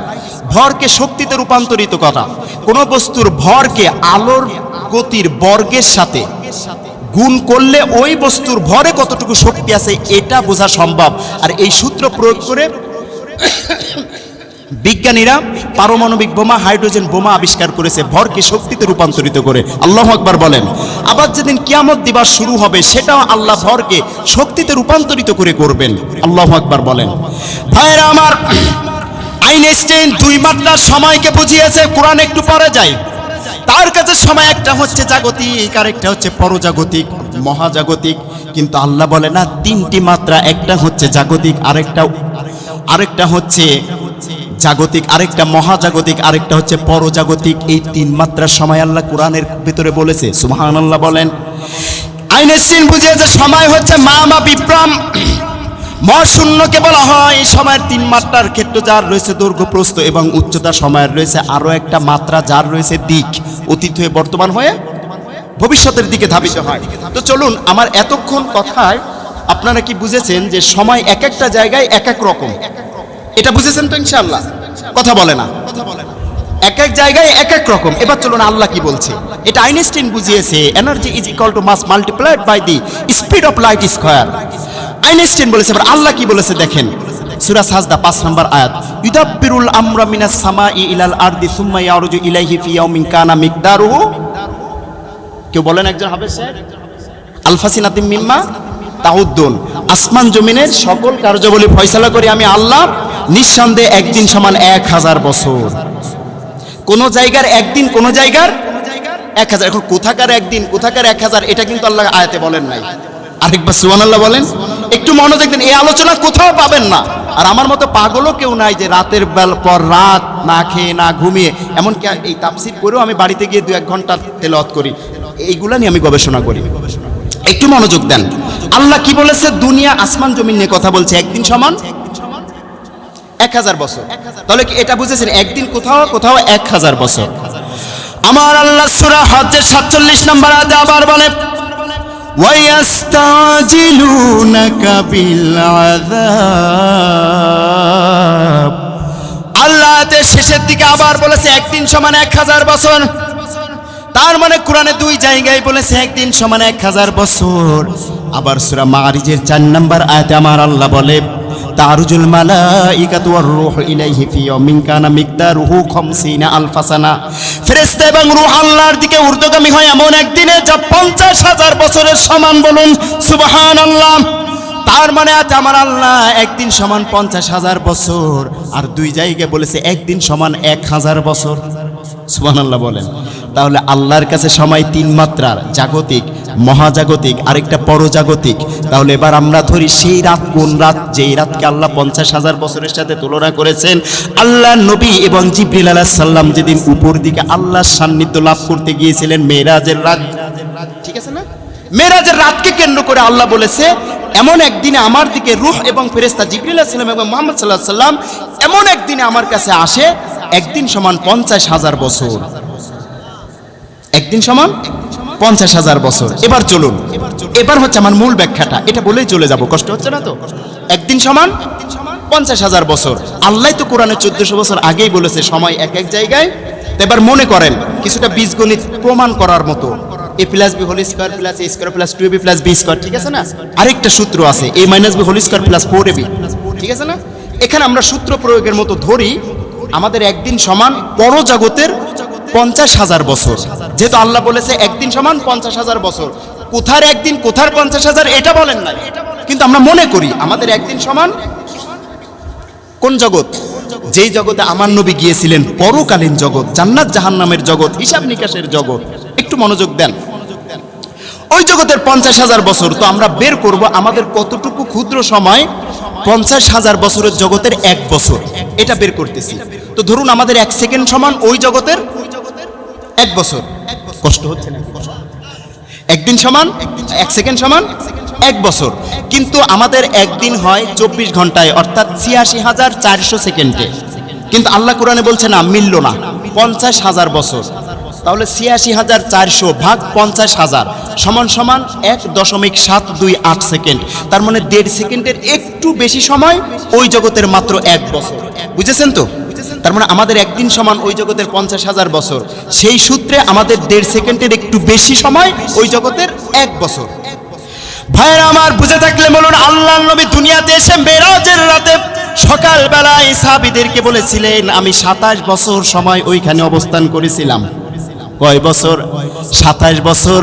Abu জাহেল বলেছিল মাথা একটু ভালো ছিল, এখন তাও গেছে, ঠিক কিনা বলে? মাথা যা ছিল মুহাম্মদ তাও গেছে, তো দমদমে পাগল। কিন্তু আবু বকর বলে ও নবী, ও নবী, আপনি পাগল নয়, যেহেতু আপনি বলেছেন, আপনি অবশ্যই সত্য বলেছেন, আপনার মেরাজ সত্য। আল্লাহর নবী বলে তুমি শুধু আবু বকর নও, তুমি আবু বকর সিদ্দিক জান্নাতে আমার বন্ধু হিসেবে থাকবে।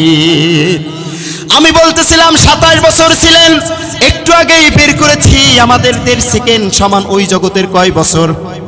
তাহলে আল্লাহর নবী ছিলেন কয় বছর? 27 বছর। তাহলে 27 গুণ ওই সেই সংখ্যাটা 1.5 সেকেন্ডের একটু বেশি। 27 গুণ 1.728 সেকেন্ড সমান সমান 46 সেকেন্ড। একটু জোরে সুবহানাল্লাহ।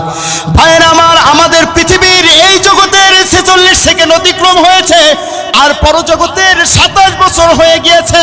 এটাকে আইনস্টাইন আগে বলেছে না কোরআন আগে বলেছে?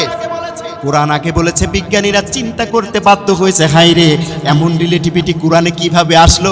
বাগদানের দিবালোকের সূর্যকে চোখে দেখে যতটা বিশ্বাস না করি, তার চাইতেও বেশি বিশ্বাস করি আমার নবীর মিরাজ দিনের আলোর চাইতেও সত্য। বলুন সুবহানাল্লাহ।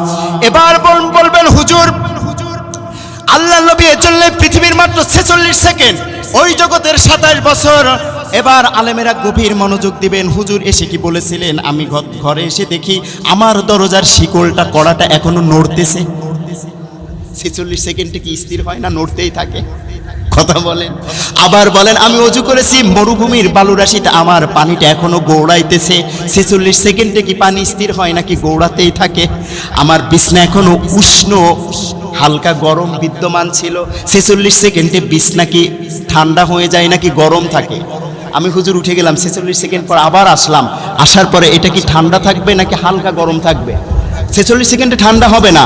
এবার আসুন, কমার্সের ছাত্ররা বলবেন যে হুজুর বড় বড় কথা বলছেন, অনেক শিখে ফেলেছেন, তো যাতায়াত সময়টা কই গেল? এত লম্বা পথ, ঠিক না? প্রথম আসমানটা কত বড়, ওটা আমি আজকে বলবো না, অন্য একদিন বলবো।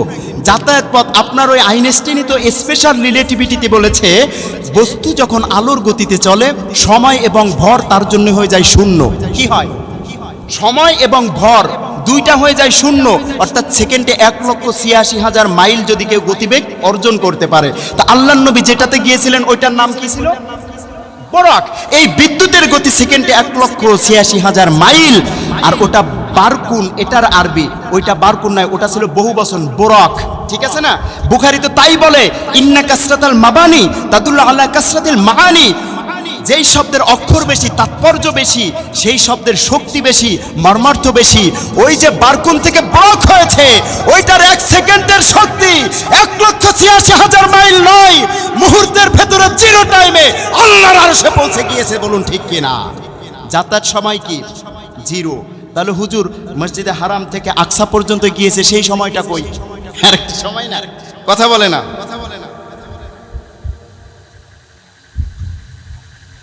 হ্যাঁ, এই বিষয় তো হবে, এটা হচ্ছে এরপরে সব বয়ানে চলে যাবো ইনশাআল্লাহ। আর তারপরে আর লোক উঠতে পারবে না, কিন্তু এই ফাঁকে দু একজন উঠে যাইতে পারে। আমি তো প্রথমেই বলেছি যে আপনারা বসেন, কেউ উঠবেন না। মনোযোগ, মনোযোগ। এই সময়টা কই গেল? আর 1 মিনিট, মাত্র 1 মিনিট, তারপরে আর কষ্ট দেব না। সামনে এই সময়টা কোথায় গেল? ক্লাসিক্যাল ফিজিক্স অনুযায়ী মহাবিশ্ব 4 মাত্রার। কয় মাত্রার? 4th dimensional. এবার ক্লাসিক্যাল ফিজিক্স বলছে 26টি ডাইমেনশন পৃথিবীতে বিদ্যমান আছে। এম থিওরি অনুযায়ী 10টি, এবং বোজনিক স্ট্রিং থিওরি অনুযায়ী 11টি, স্ট্রিং থিওরি অনুযায়ী 26টি। এর এম থিওরি অনুযায়ী 11তম ডাইমেনশনে যারা থাকে তারাই সময়কে বাঁকিয়ে দিতে পারে। সুবহানাল্লাহ বলেন। বিজ্ঞানীকে জিজ্ঞাসা করা হয়েছে, তাহলে এম থিওরি অনুযায়ী 11তম ডাইমেনশনে কে বাস করে? বলে সে আর কেউ নয়, সে হচ্ছে সৃষ্টিকর্তা, না হলে এতগুলি ডাইমেনশন চেস করতে কেউ পারে না। অতএব আমি কালেমা পড়ে ইসলাম গ্রহণ করতে বাধ্য হলাম। বলুন সুবহানাল্লাহ। তাহলে আল্লাহ নবীর মেরাজ সত্য নাকি মিথ্যা? আমি সে কথাই বলেছিলাম, Quran is the only book that which there is no doubt and no scientific and no mathematic error. কোরআনের কোনো জ্যামিতি, কোনো বৈজ্ঞানিক কোনো কিছুর ভুল নাই। যে এটাতে ভুল খুঁজতে আসবে সে তার জীবনের নিজের ভুল বুঝতে পারবে। আরেকবার সুবহানাল্লাহ হবে না? ভাইরা আমার, কয়টা শুনেছেন? 2টা, বাকি আছে কয়টা? 3য় number. Quran is the only book that brings people out of darkness to light. এবার চলুন শরীয়তের দিকে চলে যাচ্ছি। Quran is the only book out of darkness to light. আল্লাহ নবী বলে, কোরআন এমন এক কিতাব যে অনুসরণ করবে, অনুসরণ করতে দেরি হবে, আমার আল্লাহ অন্ধকার থেকে আলোর পথ দেখাতে তাকে দেরি করবে না। বলুন সুবহানাল্লাহ। সে মর্মে আল্লাহ কোরআনে বলেন, লিউখরিজাহুম মিনাল যুলুমাতি ইলান নূর। যেই কোরআন অনুসরণ করতে শুরু করবে, আমি আল্লাহ রাব্বুল আলামিন ফায়ুকতিবুল্লাহু ফি কলবিল আবদি নূরাম মিন আনওয়ারিল মালাকুত, আমার আলোয় মালাকুত থেকে, নূরের জগৎ থেকে নূরের একটা টুকরা আমি ওর অন্তরে ঢেলে দেয়, আর ওই নূরের বরকতে আস্তে আস্তে জান্নাতের ওয়ারিশ হয়ে যায়। বলুন সুবহানাল্লাহ। ইব্রাহিম আলাইহিস সালাম আল্লাহকে বলছে যে, আল্লাহ তুমি না বান্দাকে অন্ধকার থেকে আলোর দিকে ধাবিত করো, তুমি কি মৃতকে জীবিত করতে পারো? আমি একটু দেখতে চাই। ওয়াইফ ক্বালা ইব্রাহিম রব্বি আরিনি কাইফা তুহয়িল মাউতা। আল্লাহ বলছে, ক্বালা ওয়ালাউ তুমিন, তোমার কি বিশ্বাস হয় না আমি মৃতকে জীবিত করতে পারি? আমাদের বিশ্বাস হয় কি হয়? কথা বলেন। ইব্রাহিম আলাইহিস সালাম বলছে, ক্বালু বালা, হ্যাঁ অবশ্যই আপনি মৃতকে করা হয়েছে। তাহলে এম থিওরি অনুযায়ী 11তম ডাইমেনশনে কে বাস করে? বলে সে আর কেউ নয়, সে হচ্ছে সৃষ্টিকর্তা, না হলে এতগুলি ডাইমেনশন চেস করতে কেউ পারে না। অতএব আমি কালেমা পড়ে ইসলাম গ্রহণ করতে বাধ্য হলাম। বলুন সুবহানাল্লাহ। তাহলে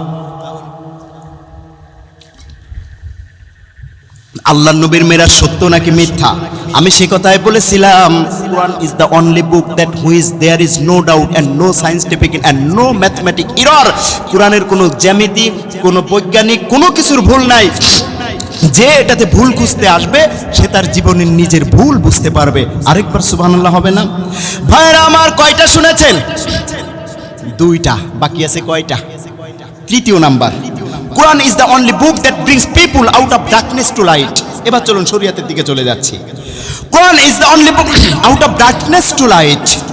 আল্লাহ নবী বলে, কোরআন এমন এক কিতাব যে অনুসরণ করবে, অনুসরণ করতে দেরি হবে, আমার আল্লাহ অন্ধকার থেকে আলোর পথ দেখাতে তাকে দেরি করবে না। বলুন সুবহানাল্লাহ। সে মর্মে আল্লাহ কোরআনে বলেন লিউখরিজাহুম মিনাল যুলুমাতি ইলান নূর। যেই কোরআন অনুসরণ করতে শুরু করবে আমি আল্লাহ রাব্বুল আলামিন ফায়ুক্তিবুল্লাহু ফি কলবিল আবদি নূরাম মিন আনওয়ারিল মালাকুত, আমার আলোয় মালাকুত থেকে নূরের জগৎ থেকে নূরের একটা টুকরা আমি ওর অন্তরে ঢেলে দেয়, আর ওই নূরের বরকতে আস্তে আস্তে জান্নাতের ওয়ারিশ হয়ে যায়। বলুন সুবহানাল্লাহ। ইব্রাহিম আলাইহিস সালাম আল্লাহকে বলছে যে আল্লাহ তুমি না বান্দাকে অন্ধকার থেকে আলোর দিকে ধাবিত করো, তুমি কি মৃতকে জীবিত করতে পারো? আমি একটু দেখতে চাই। ওয়াইফ ক্বালা ইব্রাহিম রব্বি আরিনি কাইফা তুহয়িল মাউতা, আল্লাহ বলছে ক্বালা ওয়ালাউ তুমিন, তোমার কি বিশ্বাস হয় না আমি মৃতকে জীবিত করতে পারি? আমাদের বিশ্বাস হয় কি হয় না? কথা বলেন। ইব্রাহিম আলাইহিস সালাম বলছে ক্বালু বালা, হ্যাঁ অবশ্যই আপনি মৃতকে জীবিত করতে পারেন। ওয়ালাকিন লিয়াতমা ইন্না কলবি, কিন্তু যদি আমাকে একটু চোখে দেখাতে তাহলে আমি একটু লিয়াতমা ইন্না কলবি, বদরুদ্দিন আইনি বলেন লিয়াজদাদা ইয়াকিনি, আমার ইয়াকিনটা একটু বৃদ্ধি করতে পারতাম। সুবহানাল্লাহ বলেন। আমার জামাতের ভাইয়েরা বলে দেখেন না, বসুন ইমান ইয়াকিন সম্পর্কে কথা হবে, বহুত ফায়দা হবে, ঠিক আছে না? ইমান ইয়াকিন, কিন্তু ইয়াকিনটা দেখবেন বিশ্লেষণ করতে পারে না, আর পারবেই বা কিভাবে? আপনি তো বড় চেয়ারে দিয়েছেন, মূর্খকে আমি শেফ বানাইছেন, আছে না না? এজন্য বাসাবাসি লাথালাতি গাফাগাফি আছে না না? কথা বলেন। ওই A group B group, 7 group Zubair group, এক গ্রুপ মসজিদে প্রবেশ করেছে, বিপক্ষের গ্রুপ বলে দ্রুত মসজিদ থেকে বেরো শালা, মসজিদ অপবিত্র হয়ে গেছে। এখন মুয়াজ্জিনকে 100 টাকা দিয়ে বলে যে এই আমাকে ফজর পর্যন্ত আমাদেরকে থাকতে দে, আজান হলে আমরা চলে যাব, শুধু ফ্যানগুলো একটু ছেড়ে দিবি। এখন ফ্যান ছেড়ে দিয়ে 100 টাকা নিয়ে বাইরে থেকে তালা দিয়ে চলে গেছে। এখন ভোর রাত্রে আজান দিতে এসে দেখে সর্বনাশ, কারো লুঙ্গি কোমরে নাই, কারো গলায়, কারো বুকে, কারো আঁটুতে, বিছনা এখানে, তাবলিগ ওইখানে, দাওয়াত ওইখানে, ইত্তেকাফ ওইখানে, লুঙ্গি এইখানে, ঠিক কিনা? লাইট নিভিয়ে বলে হারাম হারাম হারাম। বলে কি হারাম? বলে মসজিদে ঘুমানো হারাম। বলে বেটা হারাম ঘুমানো মসজিদে দলিল কি? তো দলিল নিজে চোখে দেখিস। বলে না নিজে চোখে দেখিস নে। বলে লাইট জ্বালা, তার দাঁড়াতে আগে দলিল থেকে নি, ঠিক কিনা বলেন? ভাইয়েরা দাওয়াতি কাজ করবেন, নিঃসন্দেহে এটা ইসলামের জন্য একটা কি খেদমত। অনেক বিড়ি খাওয়া লোক, গুল খাওয়া লোক, তাস খেলা লোক তাবলিকে ধরে ধরে নিয়ে যায়, এই পর্যন্ত দাঁড়িয়ে রেখে 5 ওয়াক্ত জামাতে নামাজ পড়ে, টাকনুর উপরে কাপড় পরে, হাজার হাজার আছে না নাই? কথা বলেন। কিন্তু আলেমের চেয়ারে মূর্খকে বসাবেন না, কিয়ামত কিন্তু দ্রুত চলে আসবে। প্রয়োজনে আপনি টাকা দিয়ে আলেমকে ভাড়া করে নিতে হবে, তবে মূর্খকে কখনো আলেমের চেয়ার দেওয়া যাবে না, ঠিক কিনা? যদি এটা করতে পারেন আপনার দাওয়াতি কাজ ঠিক আছে, ঠিক কিনা বলেন? আমি কি আপনাদের বিরুদ্ধে বললাম নাকি? আমি তো আপনার ভুলের বিরুদ্ধে বলেছি, আপনার বিরুদ্ধে বলি না। আমি এগুলো পছন্দ করি, আমি সব দলকে পছন্দ করি। আর ওই বিষয় নিয়ে আমার কোনো ইউটিউবে আলোচনা দেখবেন এই দলকে কেন্দ্র করে ছোট করা, ওই দলকে কটূক্তি করা, এটা আমার ক্যারিয়ারে নাই। আমি নিজে যেটা নিয়ে এসেছি ওইটাই বলে শেষ করতে পারবো না, তো ওগুলা বলবো কখন? ঠিক কিনা বলেন? কওমি সে আমার ভাই, আলিয়া আমার ভাই, জামাত ইসলাম আমার ভাই, তাবলিগ জামাত আমার ভাই, কারণ বাতিল শক্তির সাথে সামনে মোকাবেলা করতে হবে। তখন এটা নিয়ে ভেদাভেদ করলে তো আমাদের শক্তি কমে যাবে, ঠিক কিনা? আমরা সবাই এক বাবার সন্তান, আদম আলাইহিস সালাম, ঠিক কিনা? এক নবীর উম্মত, এক কোরআনের সৈনিক। আল্লাহ বুঝার তৌফিক দান করুন। তাহলে ইব্রাহিম আলাইহিস সালাম কি বলছে? ইয়াকিনটা একটু বেড়ে যেত, গভীর মনোযোগ, তাফসীর বুঝতে হবে। ইয়াকিনের 3টি স্তর আছে। কয়টি? ইলমুল ইয়াকিন, আইনুল ইয়াকিন, হাক্কুল ইয়াকিন। ঈমানের আবার 3টি স্তর, ঈমানে যেহনি, ঈমানে লফজি, ঈমানে গায়বি। মানুষ যখন কালেমা পড়ে ইসলাম গ্রহণ করে তখন তার ঈমানটা হয়ে যায় ঈমানে লফজি। যখন নেকের কাজ বাড়িয়ে দেয় তার ঈমানটা হয়ে যায় ঈমানে যেহনি। যখন নেকের কাজের ভেতরে ডুবে থাকে, এক ওয়াক্ত নামাজ পড়ে বাকি ওয়াক্তের জন্য ছটফট করতে থাকে, অপেক্ষা করতে থাকে, তখন তার ঈমানটা হয়ে যায় ঈমানে গায়বি, ঠিক আছে না?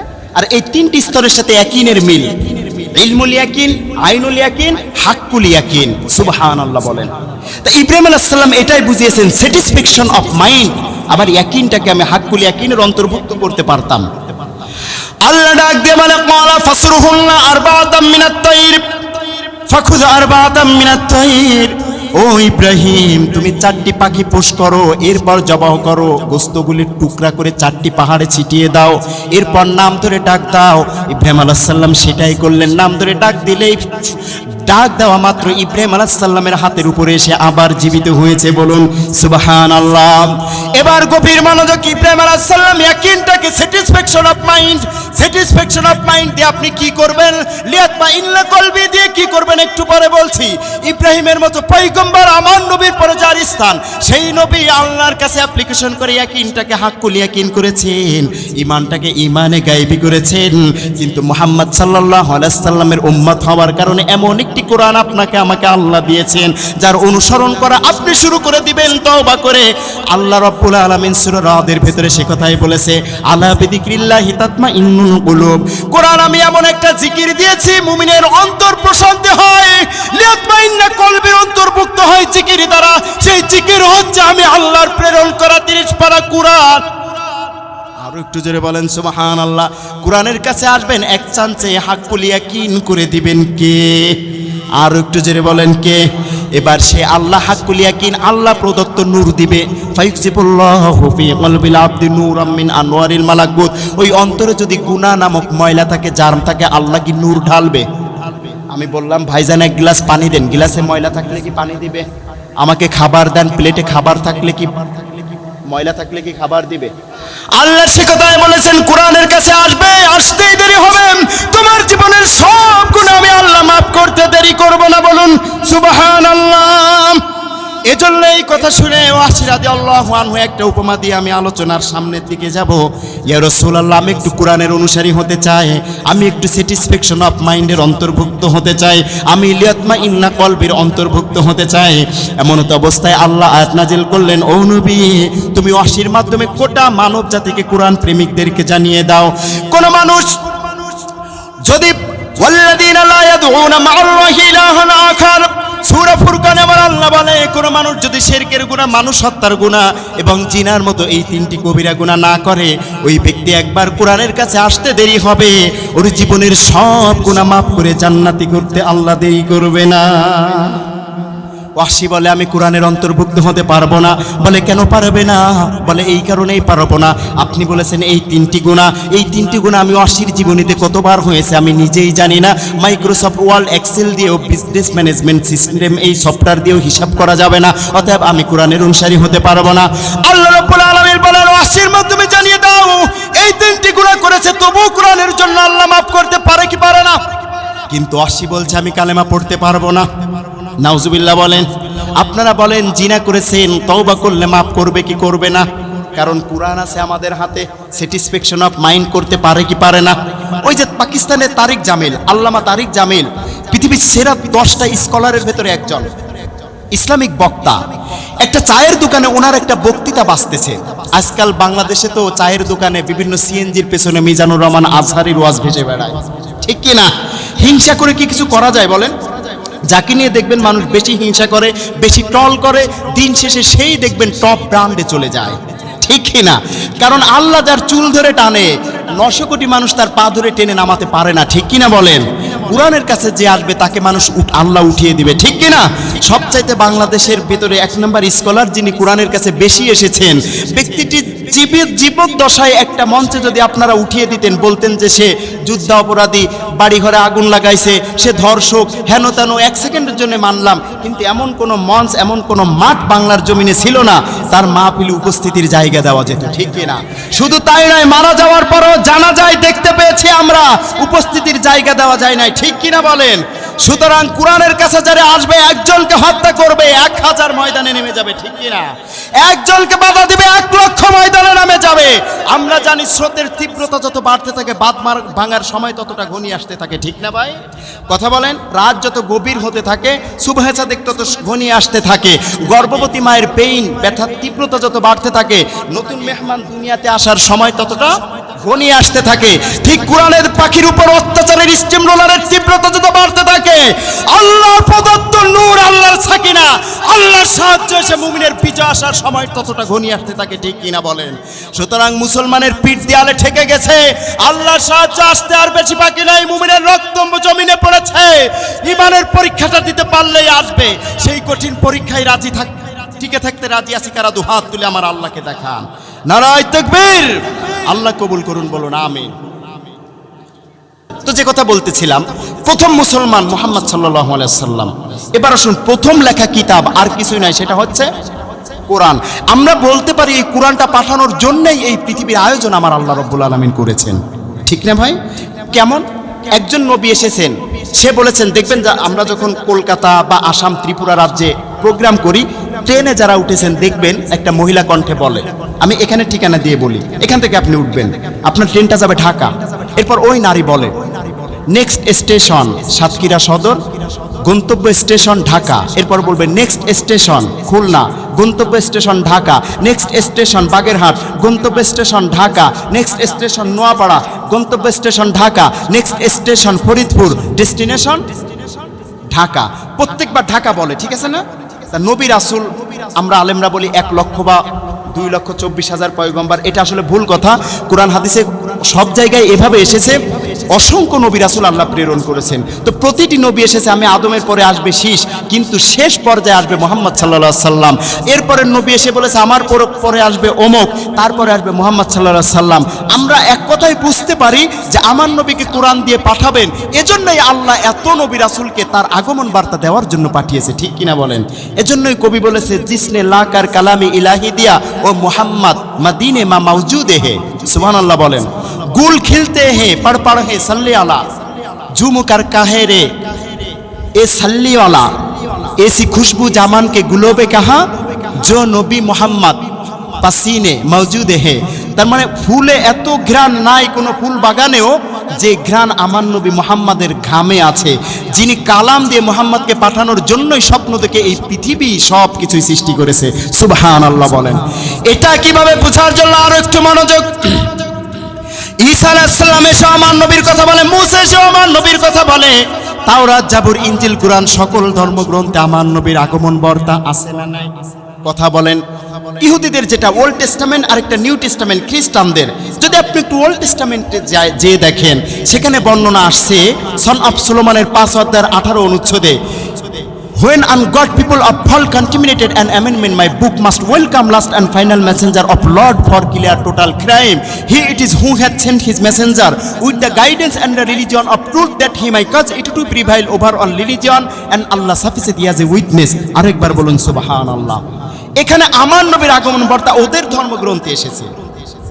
এরপর যদি আপনি আরেকটু বেদের ভেতরে যান, হিন্দু ভাইদের, এখানে দেখবেন বেদ আবার 4 প্রকার, ঋগ্বেদ, যজুর্বেদ, সামবেদ, অথর্ববেদ। এই অথর্ববেদের ভেতরে আপনারা পাবেন 7 নম্বর অধ্যায়ের 65 নং শ্লোকে, অলুষ্য ইল্লল মিত্রা বরুণু রাজা তস্যাত তিনি প্রস্তাংবদ্ধ হব মিলঙ্ক আল্লাহর রসুল মুহাম্মদং বরসে আল্লাহ ইল্লাল্লাতি ইল্লাল্লাহ উত্তম ব্রহ্ম শতধানে ব্যবস্থা মাধ্যম স্থিরূপ বাহ্য পূজা ধমাধাম ওং নমো লেচ্চ গুপ্তায় সত্যান ইতিখ্যাত ষষ্ঠং সহস্র শিষ্য শাখা সমন্বিতি নিরিপৈটাস্য মহাদেব মুরস্তালে নিবাসে নমো আব্দুল্লাহ কাকামে মোহাম্মদ আল্লাহ ইল্লাল্লাতি ইল্লাল্লাহ মুহাম্মাদুর রাসূলুল্লাহ। আপনারা বলেন সুবহানাল্লাহ। বেদের ভেতরে আমার নবীর আগমন বার্তা আছে না নাই? কথা বলেন। যদি কেউ চ্যালেঞ্জ করেন আমি বসার জন্য রাজি আছি, তবে অনলাইনে এত দূর এসে আমার বসার মতো কুরুচি নাই। এরপর যদি আপনি একটু ফারাসি ধর্মে যান, সেখানেও দেখবেন হিক্কাম আমিত তাকিম উইকুল মুহাম্মদ জাহদুদি ওয়া জাহবাই বাইনা জেরুজালেম, আমার নবীর নাম ধরে এসেছে। সুবহানাল্লাহ। আবার আরেকটি ফর্মুলা আপনি দেখতে পাবেন, সবচাইতে আমার নবীর আগমন বার্তা কেমন হয়েছে, সেটি হচ্ছে যেমন আল্লামা সাঈদী রাহমাতুল্লাহি আলাইহি পৃথিবীর থেকে চলে গিয়েছেন। ইতিহাসটা এইভাবে রচনা হয়, আজ থেকে বহু বছর আগে ফেব্রুয়ারির 2 তারিখ 1940 সনে এই সময় একজন মহান মানুষের জন্ম হবে। এরপর 14ই আগস্ট পৃথিবীর মানচিত্র থেকে চলে যাবে। 52টি রাষ্ট্রে কোরআন প্রচার করে হাজার হাজার অমুসলিমকে মুসলমান বানিয়ে চলে গিয়েছে। তার সুরের ঝংকারে কোরআনের সুন্দর তাফসিরের মাধ্যমে এই ইতিহাস তিনি গড়ে গিয়েছেন, ঠিক না ভাই? আবার আরেকটু এবার জেনারেল দিকে যায়, মহাজ্ঞানী আইনস্টাইন, ওই যে সূত্রটি একটু আগে আমি বলেছি, এইভাবে রচনা হয়। আজ থেকে বহু বছর আগে 1879 সালে একজন মহান ব্যক্তির জন্ম হবে। Energy is equal to mass multiplied by the speed of light square. এই সূত্রের মাধ্যমে মডার্ন সায়েন্সের জনক হিসেবে খ্যাতি পাবে। এরপর 1955 সালে আবার পৃথিবীর মানচিত্র থেকে চলে যাবে। সবচাইতে বড় সূত্র রিলেটিভিটি দিয়েছে, ঠিক না? এসেছিলেন, ইতিহাস গড়েছেন, চলে গিয়েছেন। এখন এক শ্রেণী বলবেন তো হুজুর আমাদের নেতার কথা একটু বলেন। হ্যাঁ বলছি। আজ থেকে বহু বছর আগে 1920 সালে একজন মহান ব্যক্তি রাজনীতিবিদের জন্ম হবে আমাদের বাংলাদেশের গোপালগঞ্জ জেলার কোটালীপাড়া গ্রামের ভেতরে। এরপর তিনি ছাত্র জীবন থেকে ভাষা আন্দোলনে যোগ দিবেন। এরপর তিনি তার বিপ্লবী ভাষার ঝংকারে, তার বিপ্লবী ভাষণের মাধ্যমে পাকিস্তান হানাদার বাহিনীর থেকে আমার দেশকে রক্ষা করেছিলেন। আবার অবশেষে 15 আগস্ট 1975 সালে পৃথিবীর মানচিত্র থেকে ছেড়ে চলে যান বাতিল কর্তৃক অত্যাচারের স্টিম রোলারের তীব্রতার কারণে। ব্যক্তিটার নাম কি? এই তো বুঝেছেন, ঠিক আছে না? এসেছিলেন, ইতিহাস রচনা করেছিলেন, চলে গিয়েছিলেন। কিন্তু এইরকমটা কি কোনোদিন শুনেছেন যে এখন 2024 সাল, 2050 সালে একজন মানুষ আসবেন, সেই মহান মানুষ 50 সালে জন্ম নিয়ে 100 সালে মৃত্যুবরণ করবেন, এরপর অমুক অমুক কাজগুলো করে ইতিহাস রচনা করে চলে যাবেন? এরকমটা কি হয় যে আসবেন সামনে? কিন্তু একজন মানুষের ক্ষেত্রেই শুধু হয়, সেটি হচ্ছে আমার নবী, আপনার নবী মুহাম্মদ সাল্লাল্লাহু আলাইহি ওয়াসাল্লাম। তাহলে কোরআনে কারিমের 4 নম্বর অনন্য বৈশিষ্ট্য বললাম, এটা প্রথম লেখা কিতাব।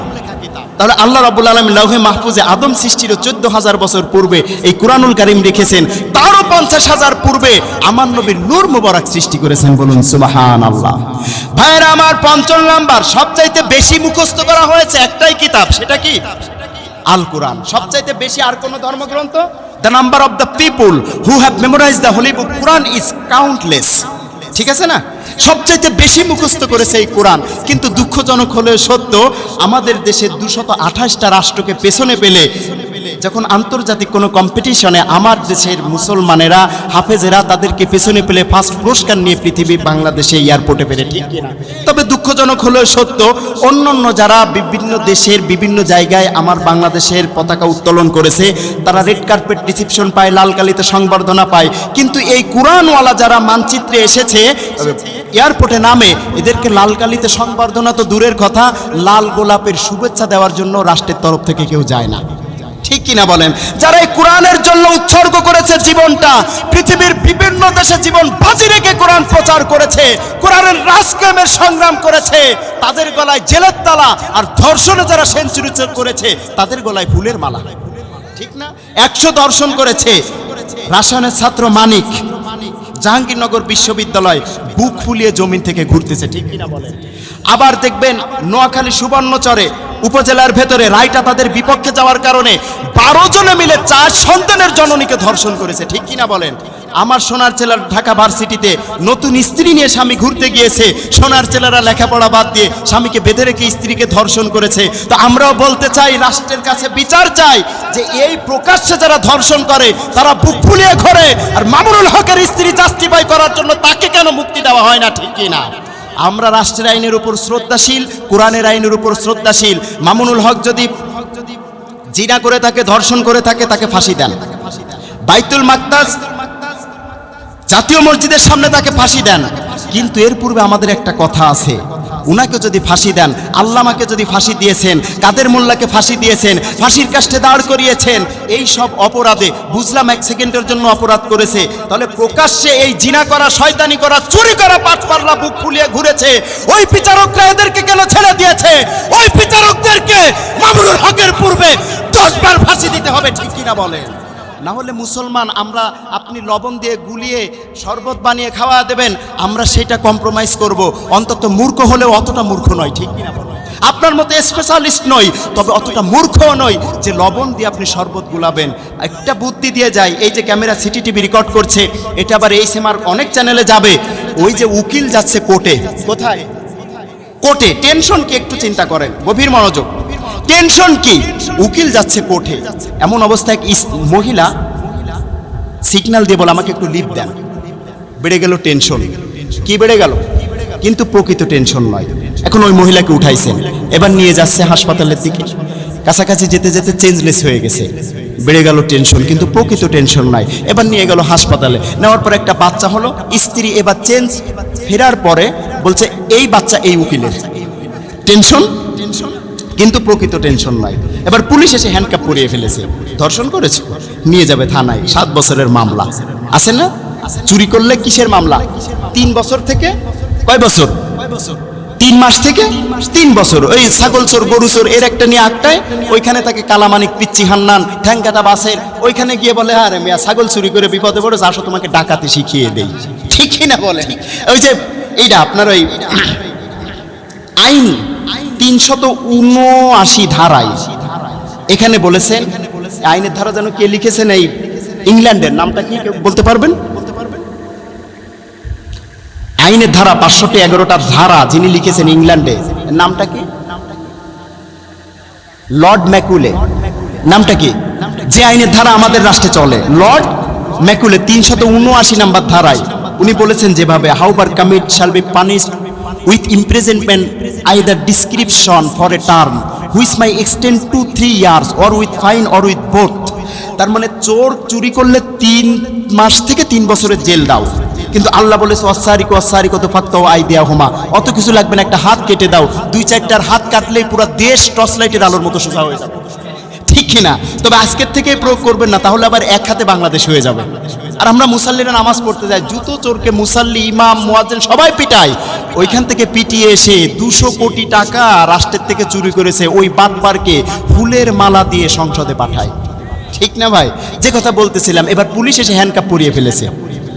এরপর বলছে আমার একটু ডিএনএ অর্থাৎ ডিঅক্সিরাইবোনিউক্লিক অ্যাসিড, তুমি একটু পরীক্ষা করে দেখো, এই সন্তান আমার নয়, আসলেই তো ওর নয়, ঠিক না?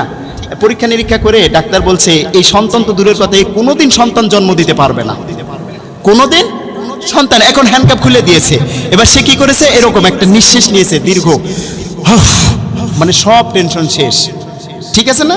কিন্তু এটা প্রকৃত টেনশন নয়। এবার চলে গেছে আবার তার প্রাইভেট গাড়ি স্টার্টিংয়ে বসে কেবল পিকআপ পা দিয়েছে, এবার ক্লাসটা ছাড়বে, পিকআপটা চাপবে, এমন সময় ভাবতেছে ডাক্তার কি বলল, আমার যে বীর্য অথবা আমার যে ডিএনএ, এতে আমি কোনোদিন বাবা হতে পারবো না, টেনশন। তাহলে বাসায় যে 2টা আব্বা করে ডাকে, ওই 2 টাকার বেড়ে গেল টেনশন। আর এটাই প্রকৃত টেনশন, ঠিক কিনা? এটা কি টেনশন? বাসায় যারা বাবা বলে ডাকে, ওরা ওই 2 টাকার। তো তোমরা যেভাবে ধর্ষকদেরকে ছেড়ে দিয়ে কোরআনের পাখিদেরকে বিচার করছো ভুয়া মামলা দিয়ে, অচিরেই কোর্ট থেকে বিচার করে বাড়িতে গিয়ে দেখবে তোমাকে যারা বাবা বলে ডাকে, ডিএনএ টেস্ট করে দেখো সবগুলো অবৈধ সন্তান। এই জন্য বিচার ফয়সালা পরিবর্তন করে ওই বাটপারদেরকে ফাঁসি দাও, আলেমদেরকে মুক্ত করে দাও, ঠিক কিনা বলে? আবার এক শ্রেণীর বলবে তাফসির মাহফিল দিয়ে দরকারটা কি? এই যারা বলে এরা হচ্ছে শয়তান, এরা কি? এই তাফসির মাহফিল হয় বলে তোর স্ত্রী ইজ্জতকে নিয়ে সুস্থভাবে বাড়িতে ফিরতে পারে, তোর মেয়েটা কলেজ থেকে বাড়িতে সুস্থভাবে ফিরতে পারে। যেদিন তাফসির বন্ধ হবে সেদিন পরিমণের মতো নর্তকী শুধু লুঙ্গি পরে ডান্স দেবে না, ওপেন ডান্স দিয়ে যুব সমাজকে ধ্বংস করবে, বাঁচা যাওয়ার মতো কোনো শক্তি থাকবে না, ঠিক কিনা বলেন? তাফসির মাহফিল দিয়ে লাভ কি? আপনার উচিত ছিল আপনার আত্মীয় স্বজনদেরকে আনা, হুজুর দ্রুত আসেন, হুজুর একজন আসতেছে, তাফসীর শুনতে হবে। আপনি তা না করে দ্রুত ওইখান থেকে ফোন বেরে, আরে সর্বনাশ, ইউটিউবে সার্চ দিয়ে বিশাল বক্তা, দ্রুত ফোন দিয়ে ওসি সাহেব মাহফিল ঠেকাতেই হবে, ঠিক না? যাত্রা ফলা হয় সেটা দেখে অ্যালার্জি নাই, কনসার্ট হয়, কবি গান হয়, পূজার মঞ্চে বক্স বাজায়, ওইটাতে অ্যালার্জি নাই। তাফসীর মাহফিল দেখলেই অ্যালার্জি বেগুন ছাড়। তুই যদি তাফসীর মাহফিলে 144 ধারা জারি করিস, আল্লাহ তোর জান্নাতে 144 ধারা জারি করবে, ঠিক কিনা বলেন? কপালে জান্নাত জুটবে না। আল্লাহ বলবে যে দুনিয়াতে কোটার পাওয়ার দেখাইছে, কিছু একটু হলে চেনো না আমি কে, আছেন না? ক্ষমতা দেখার জায়গা পায় না। আল্লাহ কেউ ফেরেশতারা কবরে আইছে কারা?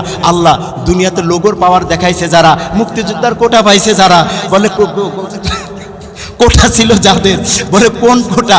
কোরআন নামক কোটা না কোরআন বিরোধী কোটা? বলে কোরআন বিরোধী কোটা। আল্লাহ বলবে ধর, লাগা লাঠি আর চড়, জাহান্নামে ফেলে দিয়ে জরিমানা আদায় কর। আপনার উচিত ছিল মুসলিম রাষ্ট্রের শাসক হয়ে, মুসলমানদের অভিভাবক হয়ে, যে ইমাম সাহেব হক কথা বলেন, আপনার বেতন ডাবল করে দিলাম। আপনি তা বলেন না, আপনি বলেন হক কথা বলো, সুদের বিরুদ্ধে, তোমার চাকরিটাই খেয়ে দিলাম, ঠিক কিনা? আপনার বলা উচিত ছিল আমার এই সমাজে, আমার এরিয়ার ভেতরে আজ থেকে ড্যাক সেট বাজিয়ে কোনো কনসার্ট আর আয়োজন করা হবে না, কোনো বিবাহের অনুষ্ঠানে বক্স বাজানো যাবে না। আপনি এটা তো করেন না, বরং সেই পূজার মঞ্চে গিয়ে সভাপতির আসন, এখানেও সভাপতি, ওইখানেও সভাপতি, এখানেও প্রধান অতিথি, ওইখানেও সব প্রধান অতিথি। এখানে বলে তাফসীর মাহফিলের জন্য আমি 10,000 টাকা দান করলাম, ওইখানে গিয়ে আবার চোখ ধরে বলে এবছর শুধু মমতাজ না, আগামী বছর সানি লায়নকেও আনতে হবে, 1 লক্ষ টাকা দান করলাম। আছে না নাই? আমরা দোয়া করি আল্লাহ আমাদের তাফসীর বন্ধ করে যারা পূজার মঞ্চে রেড কার্পেট রিসেপশন দেওয়ার জন্য সোনো নিগমকে আনে, আজান বিরোধী কটূক্তিকারীদেরকে আনে, আল্লাহ ওইখানে প্রধান অতিথি যারা হয়েছে ওই কোরআন বিদ্বেষীরা, জাহান্নামে গেলেও তুমি তাদেরকে প্রধান অতিথি বানিয়ে দিও, ঠিক কিনা বলেন?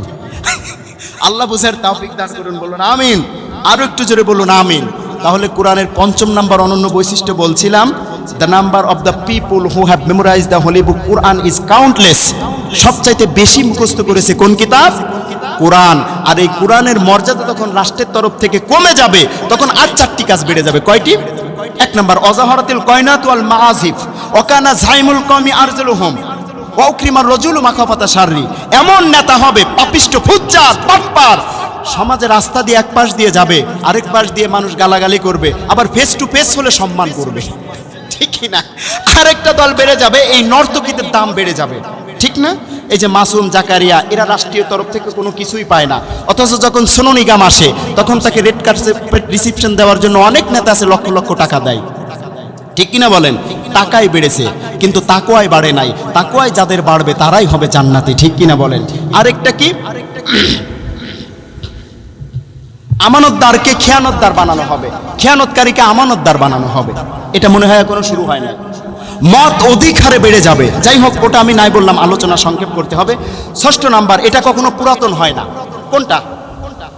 সবাই বলেন কোরআন। এটা কখনো পুরাতন হয় না। 7ম, বাকি আছে 10টা। এই 2-1 জন চলে যাক, কষ্ট হচ্ছে না তো? কথা বলেন, বয়ানে চলে যাই।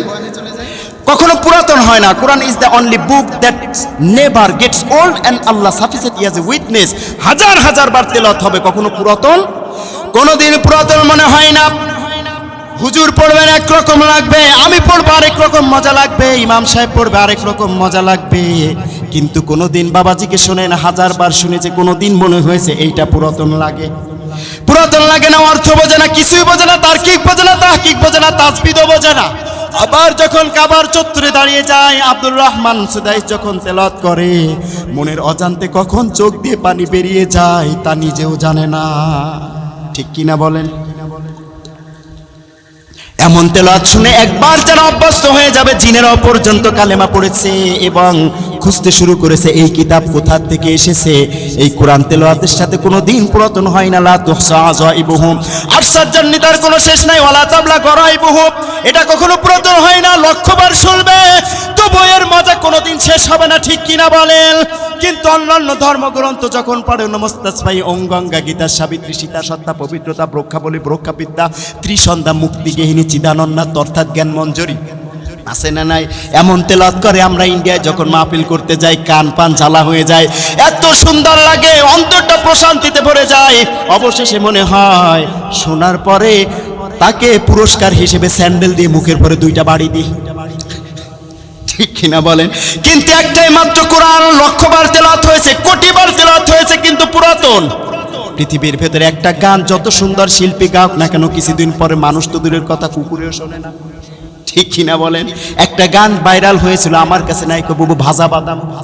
এর পূর্বে ছিল ধরকলকে মারোটান, গাঞ্জা বাবার আসে কান। এর পূর্বে ছিল মানিকে মাগে হিতে, আছে না নাই? আবার ইউটিউবের সবচাইতে জনপ্রিয়, যেটা বেশি ভিউ হয়েছে 1400 কোটি বার, 14 billion view, baby shark dance. ইউটিউবাররা কই? ঠিক আছে না? Baby shark dance.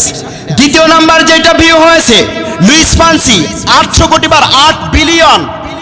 এরপর সবচাইতে বেশি ভিউ হয়েছে যে গজলটা মেহের জাইনের গাওয়া, ইয়া নবী সালাম আলাইকা, 555 মিলিয়ন। সেদিন দেখলাম 75 মিলিয়ন।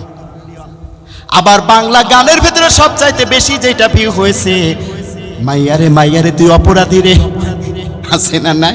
378 মিলিয়ন। এটা বিলিয়ন না, মিলিয়ন। হিজড়া ছেলে কয় মাইয়া অপরাধী, মেয়ে কয় ছেলে অপরাধী, হিজড়ারা বলে আমরাই নিষ্পাপ, ঠিক কিনা বলেন? আর যুবকেরা তো তাফসিরের দিকে ঝোঁকে না, ফেসবুক শরীফ আছে না নাই? কথা বলেন, ফেসবুক শরীফ। ঘুমানোর সময় 5টি সুন্নাত আদায় করে ঘুমাবেন। শহীদি মৃত্যু হলে শহীদি মৃত্যু দান করবে কে?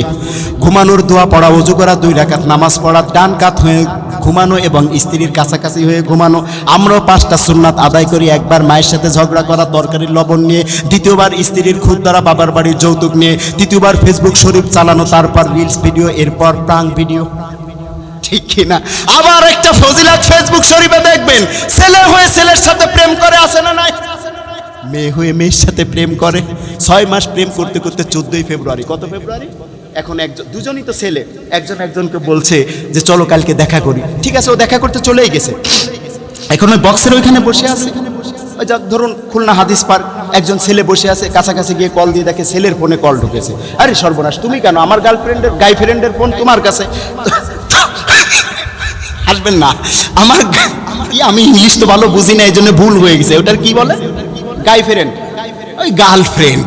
যাই হোক, গাই ফ্রেন্ড তো তোমার কাছে কেন আমার গাই ফ্রেন্ডের ফোন? তখন বলে যে তা তুমি তো আমার সাথেই প্রেম করেছো। তা প্রেম করেছো তো বিয়ে করো এখন। আরে তুমি তো ছেলে, তা তুমি এভাবে আইডি পাল্টায় মহিলা পিক দিয়ে আমার সাথে প্রেম করেছো। তা ঠিক আছে, যেহেতু প্রেম হয়ে গেছে তো চলো বিয়েটা করে নি। আরে না, তোমার সাথে আমার বিয়ে হয় নাকি? আরে হবে না কেন, হতে হবে, চলো হয়। তোমারও যা আমারও তাই, হয় কেমনে? ঠিক কিনা? আরেক দল কি করছে, হ্যালো হ্যাঁ ঠিক আছে ময়না কালকেই দেখা করব। এবার একজন ও তো জানে আমি ছেলে, ফালতু কথা বলেছে, কম্বলের তলে অঙ্ক ক্লাস, তবুও বাদ দিয়ে চ্যাট করেছে। এই চ্যাট শরীফ যদিও সাতক্ষীরায় নাই, তবে বাগেরহাট আছে, ঢাকা আছে, এখানেও আছে। এবার একজন বলছে দেখো আমি তো মূলত তোমাকে বিয়ে করতে পারবো না, ফ্যামিলি মানবে না। ওই সমস্যা নেই, তোমার একারেই আমি নেব। তার একারে নিবা, ঠিক আছে, আমার কিন্তু একটা বিয়ে আছে।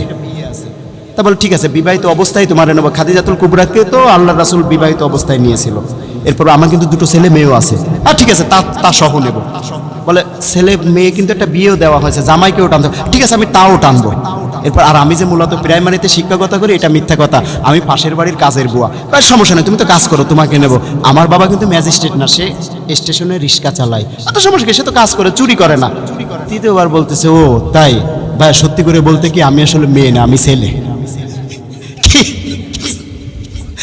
ভাইয়ের আমার যে কথা বলতেছিলাম, পুরাতন হয় না, বাংলা গজলের ভিতরে সবচাইতে বেশি ভিউ হয়েছে।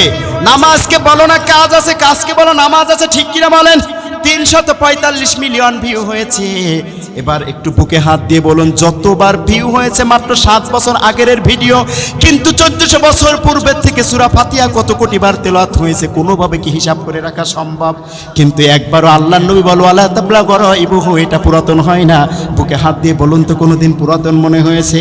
এটাই তো কোরআনের অনন্যতম আরেকটা বৈশিষ্ট্য। তাহলে 7 নাম্বার শুনলেন, 6 নাম্বার শুনলেন, কখনো পুরাতন হয় না। আবার 7 নাম্বার, এইটা হচ্ছে সবচাইতে বড় জিকির। জিকিরের নামে লাফালাফি আছে না নাই? ইয়া আলী বাবা, শাহ আলী বাবা, ইল্লাল্লাহ। আবার কেউ তো 1 কোটি টাকা চ্যালেঞ্জ ছুড়ে দিয়েছে, সে নাকি মুরিদদের থেকে উঠায়া দিবে, আছে না নাই? আবার কিয়ামতে নৌকা না জাহাজ কি নিয়ে বেরোবে, আছে না নাই? কিন্তু কোন জিকির সবগুলোই জিকির, কিন্তু উত্তম সর্বোচ্চ জিকির হচ্ছে কোরআন, ঠিক কিনা বলেন? এজন্যই আমার আল্লাহ বলে ওয়ালা যিকরুল্লাহি আকবার, সবচাইতে বড় জিকির হচ্ছে কোরআন। তাহলে জিকিরের আবার 5টি অর্থ আছে, কয়টি? 5টি। গভীর মনোযোগ, মনে রাখবেন। 1 নম্বরে সূরাতুল, আমি যে আয়াত তেলাওয়াত করেছি হিজর, 9 নম্বর আয়াত 14 পারার 1 নম্বর পৃষ্ঠা, ইন্না নাহনু নাযালনা যিকরা ওয়া ইন্না লাহু লাহাফিজুন। এই জিকির আমি নাজিল করেছি, সংরক্ষণের দায়িত্ব আমি নিয়েছি। জিকিরের অর্থ কি? কোরআন। 2 নাম্বার অর্থ কোরআন, জিকিরের অর্থ হচ্ছে আল্লাহর আইন। জিকিরের অর্থ কি?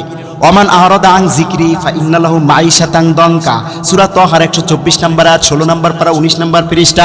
আল্লাহ রাব্বুল আলামিন বলেন এই জিকির আমি নাজিল করেছি, যারা এটা ভুলে যাবে কিয়ামত দিবসে অন্ধ হয়ে উঠবে। এই জিকিরের অর্থ হচ্ছে কোরআনের আইন, সুবহানাল্লাহ বলেন।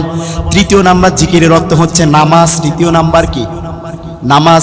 আমার আল্লাহ রাব্বুল আলামিন সূরা জুমার 9 নম্বর আয়াতে বলেছেন ইয়া আইয়ুহাল্লাযীনা আমানু ইযা নুদিয়া লিস-সালাতি মিন ইয়াউমিল জুমআতি ফাসাউ ইলা যিকরিল্লাহ, তোমরা জিকিরের দিকে যাও, মানে নামাজের দিকে যাও। 4 নাম্বার হচ্ছে জিকিরের অর্থ উপদেশ।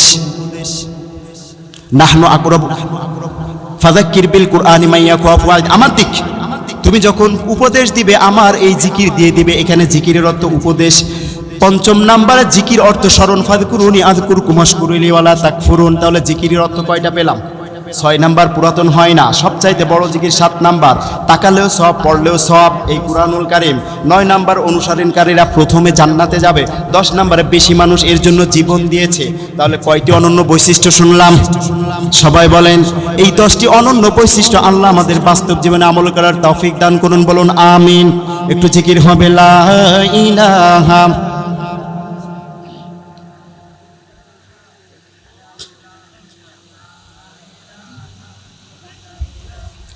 লা ইলাহা। একটা প্রশ্ন আসছে, বিবাহযোগ্য পুরুষ সে যদি বেকার থাকে কি হবে? আল্লাহ নবীর কাছে একজন সাহাবী এসে বলছে ইয়া রাসূলুল্লাহ, সমস্যা না, আমিও আপনাদের দলে আছি। অবিবাহিত কারা হাত তোলো, হাত তুলিছে এইভাবে, হ্যাঁ ঠিক আছে আমিও আছি তোমাদের দলে, সমস্যা নেই, অত উঁচু করার দরকার নাই। তাদের ব্যাপারে কি হবে? আল্লাহ রাসূল সাল্লাল্লাহু আলাইহি ওয়াসাল্লামকে সাহাবী এসে বলছে ইয়া রাসূলুল্লাহ, আমি বড় লোক হতে চাই, ধনী হতে চাই। আল্লাহ নবী বললেন বিয়ে করো। আবার গিয়ে বল আরো কি হলেন? গরিব হয়ে গেলেন, আবার বলছেন হুজুর আমি বড় লোক হতে চাই, আবার বললেন আবার একটা বিয়ে করো, দ্বিতীয় বিয়ে করলেন, তৃতীয় বিয়ে করলেন, এরপর তিনি ধনী হয়ে গেলেন। তো বেকারত্ব অবস্থা দেখে যদি আমরা বিয়েকে পেছনে ফেলি, এটা এক রকমের ভুল। কারণ বিয়ের পরে সব কিছুতেই একটা বরকত দান করেন কে? আর সে যে রিস্ক সেটা নিয়েই আপনার ঘরে আসে। আপনি হয়তো ভাবেন আপনার পকেটের টাকা দিয়ে বাজার করেন, না, ওইটা যে কোনো দিক দিয়ে আপনার পকেটে চলে আসে আপনার স্ত্রীর রিজিক হয়ে, ঠিক কিনা বলেন?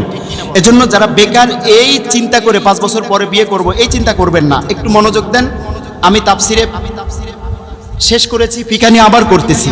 তো যারা ইন্টারমিডিয়েটে থাকতে প্রেম করে বিয়ে করে ফেলেছে, তারা এখন চাইলে যে টাকা বের করে দিতে পারে, আমার ব্যাচের অন্য ছাত্ররা সেটা পারে না। অথচ সে কিন্তু এই কি খাওয়াবো কি পরবো এই চিন্তা করে নাই, আল্লাহকে খুশি করার জন্য বিয়ে করে ফেলেছে, আল্লাহর প্রতি আস্থা করে। আপনারা এটা করে ফেলবেন, ইনশাল্লাহ তার রিস্ক আল্লাহ তৈরি করে দিবে। এটা হচ্ছে আমার পরামর্শ। আর 2 নম্বরের চেয়ে খারাপ রিলেশন, এটা বাদ দিতে হবে। কারণ আপনি যে স্মার্ট হতে চান, আপনি মনে করেন একটু roll on, body spray, gel এইগুলো লাগলে স্মার্ট না। এই প্রেম করাটা হচ্ছে একটা খ্যাত। 2-4টাকে ধোকা দিয়ে আপনি মনে করেন যে আপনি স্মার্ট, এটা ভুল। কারণ ওই মেয়ে না, মেয়ের বাবা সহ আপনি প্রতিষ্ঠিত হবেন, আপনার পেছনে সিরিয়াল দিবে, লোক দিয়ে খোঁচাবে। আর কিন্তু প্রেমের ভেতরে যদি কোনো বাধা আসে, আপনি তখন কি করেন?